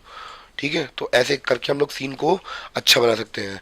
अवर फ्यूचर लिंक टुगेदर, तो भैया हम लोग चाहे इंडियन हो, चाहे पाकिस्तानी हो, चाहे यूएसए के पब्लिक हो, तो पूरी दुनिया भर के जितने भी इंसान हैं, हम सभी का जो फ्यूचर है वो लिंक्ड है एक दूसरे से। ठीक है, in general the question of development और progress is perennial, at least at all times as a member of society and as an individual we need to ask। जब हम लोग अगर आप इंडिविजुअल लेवल पर या फिर सोसाइटी के बेसिस पे, हमें ये सोचना चाहिए जब हम लोग बहुत सारे रिसोर्सेज को बहुत ज़्यादा वेस्ट कर रहे हैं या अनयूज, मतलब बहुत ज़्यादा एक्सप्लॉइट कर रहे हैं, तो अब भैया हम लोग को ये जानना चाहिए अपने मन से, या अपने मन से सवाल पूछना चाहिए खुद से कि हम लोग जाना क्या चाहते हैं, where we want to go, where what we wish to become, यानी कि क्या बनना चाहते हैं। ऐसा तो नहीं कि हम लोग अमीर देश बनना चाहते हैं या हम लोग बहुत खुशी देश बनना चाहते हैं, ये हम लोग के ऊपर डिपेंड करता है कि हम लोग क्या चाहते हैं। ठीक है, और व्हाट आर आवर गोल्स, हम लोग को गोल्स हैं क्या यार। तो तो ये चीज़ हम लोगों को जब हम लोग पूछेंगे तो फिर इससे हमारा माइंड क्लियर होगा कि हम लोग बनना क्या चाहते हैं, हम क्या करना चाहते हैं इतने सारे रिसोर्सेज का, इतनी सारे डेवलपमेंट का। क्योंकि अगर दुनिया ही नहीं बचेगी तो डेवलपमेंट का धरी धरी क्या कर रहा है, कुछ नहीं कर पाओगे तुम। जब सांस लेने के लिए हवा नहीं होगी तो रोड क्या तुम गुम्मे चटाने के लिए करोगे क्या, तो वो तो वैसे ही खत्म हो जाएगी। और इसी के साथ जो हमारा टॉपिक है वो हो जाता है ख़त्म, क्योंकि हमें सस्टेनेबल डेवलपमेंट करनी है और एक अच्छी तरीके से मेंटेन करके चलनी है डेवलपमेंट को एक लिमिटेड मात्रा में, क्योंकि अगर ज़्यादा करेंगे तो हम लोग नेचर को एक्सप्लॉइट कर देंगे। और इसके बाद मैं अब थोड़े पीडीएफ फॉर्म में जो क्वेश्चन आंसर है इस चैप्टर के बोर करा दूँ एनसीईआरटी वाले, तो फिर इसके साथ अपने चैप्टर ख़त्म हो जाएगा। क्लियर? तो गाइस हम लोग अब थोड़ी बहुत एक्सरसाइज और क्वेश्चन आंसर की ओर बढ़ चलते हैं। तो पहला एक्सरसाइज का हमारा क्वेश्चन क्या है, development of a country can generally be determined by, तो कैन से पता चलता है, ऑल ऑफ द अबव से पता चलता है, यानी कि per capita income, average literacy rate, health status of people. दूसरा क्वेश्चन कह रहा है कि which of the following neighbouring countries has better performance in human development than India. तो हमने देखा था कि ह्यूमन डेवलपमेंट के पर्सपेक्टिव से हमसे ज़्यादा एडवांस कौन था, श्रीलंका। तीसरा क्वेश्चन लिखा है कि assume there are 4 families in country, the average per capita income of these families 5000 3 की है कितनी, 4000, 7000 टर्न, 3000, 4000, 7000, तो टोटल इनकम कितनी हो जाएगी? तो टोटल इनकम हमसे पूछ रहा है कि what would be the 4 family income. 3 families की इनकम दे दी हमें, चौथी फैमिलीज की इनकम पूछ रहे हैं। तो और पर कैपिटा इनकम हमें 5000 दे दी है, ठीक है। तो बस फॉर्मूला लगा के रख देंगे। 4 एवरेज का निकाल, एवरेज का फॉर्मूला आपको पता ही है, इतने मतलब जितने वैल्यू होती है, जितने लोग होते हैं पार्टिसिपेट होते हैं, डिवाइड कर देते हैं। 4 फैमिली के बारे में पूछा क्या, तो 4 से डिवाइड कर दिया यहाँ पे, तो 6000 हमारी चौथी फैमिली की एवरेज इनकम निकल आई, ठीक है। क्वेश्चन नंबर 4 हमसे क्या कह रहा है, what is the main criteria used by the World Bank in classifying different countries, what are the limitations of this criteria if any? World Bank user The World Bank uses the per capita income to classify different countries. Per capita income is calculated by dividing total income of the country by the population of the country. For the year 2070, the country with per capita income of US dollar 12,056 per annum were decide, declared rich countries, and countries with per capita income US dollar 955 or less are called low income countries. Limitation of criteria are other important factor including literacy rate, यानी कि income के सिवाय दूसरी चीज़ें भी जरूरी होती हैं। जैसे लिमिटेशन यही है कि जैसे हम लोग बात करें literacy rate, infant motility rate और हेल्थ केयर और इन सब चीज़ों पर ध्यान देना, ठीक है। Ignore while classify the country, तो हम लोगों ने इनको इग्नोर कर दिया जब लोग क्लासीफाई कर रहे थे। Information about the inequality distribution of income is not mention by the World bank, तो इसमें अनइक्वल डिस्ट्रीब्यूशन ऑफ इनकम के बारे में नहीं बताया गया है। Economy of a country can not determine the development of country, obvious सी बात है, हम लोग अपने बहुत सारे लेक्चर में हम लोग कवर कर भी चुके हैं कि इकोनॉमिक केवल पैसा ही एक फैक्टर नहीं होता जो कि बताता है कि हमारी कंट्री डेवलप है या नहीं है।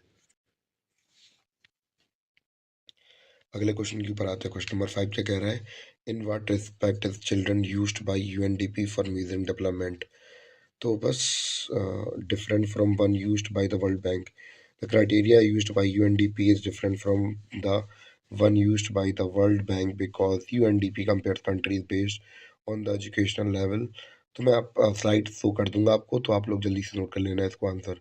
अब चैप्टर तो एक्सप्लेन कर ही दिया, तो क्वेश्चन आप लोग खुद कर सकते हैं। 10 सेकंड का मैं टाइम दूंगा, तो आराम से नोट स्क्रीनशॉट ले लीजिए आप लोग। 49 50 के बाद 60 से मैं चेंज कर दूंगा।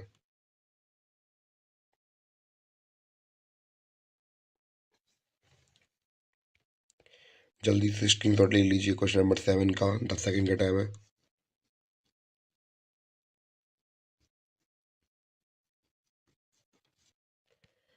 Question number 8,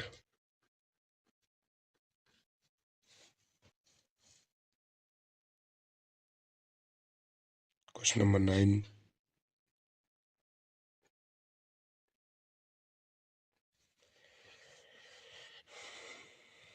question number 10,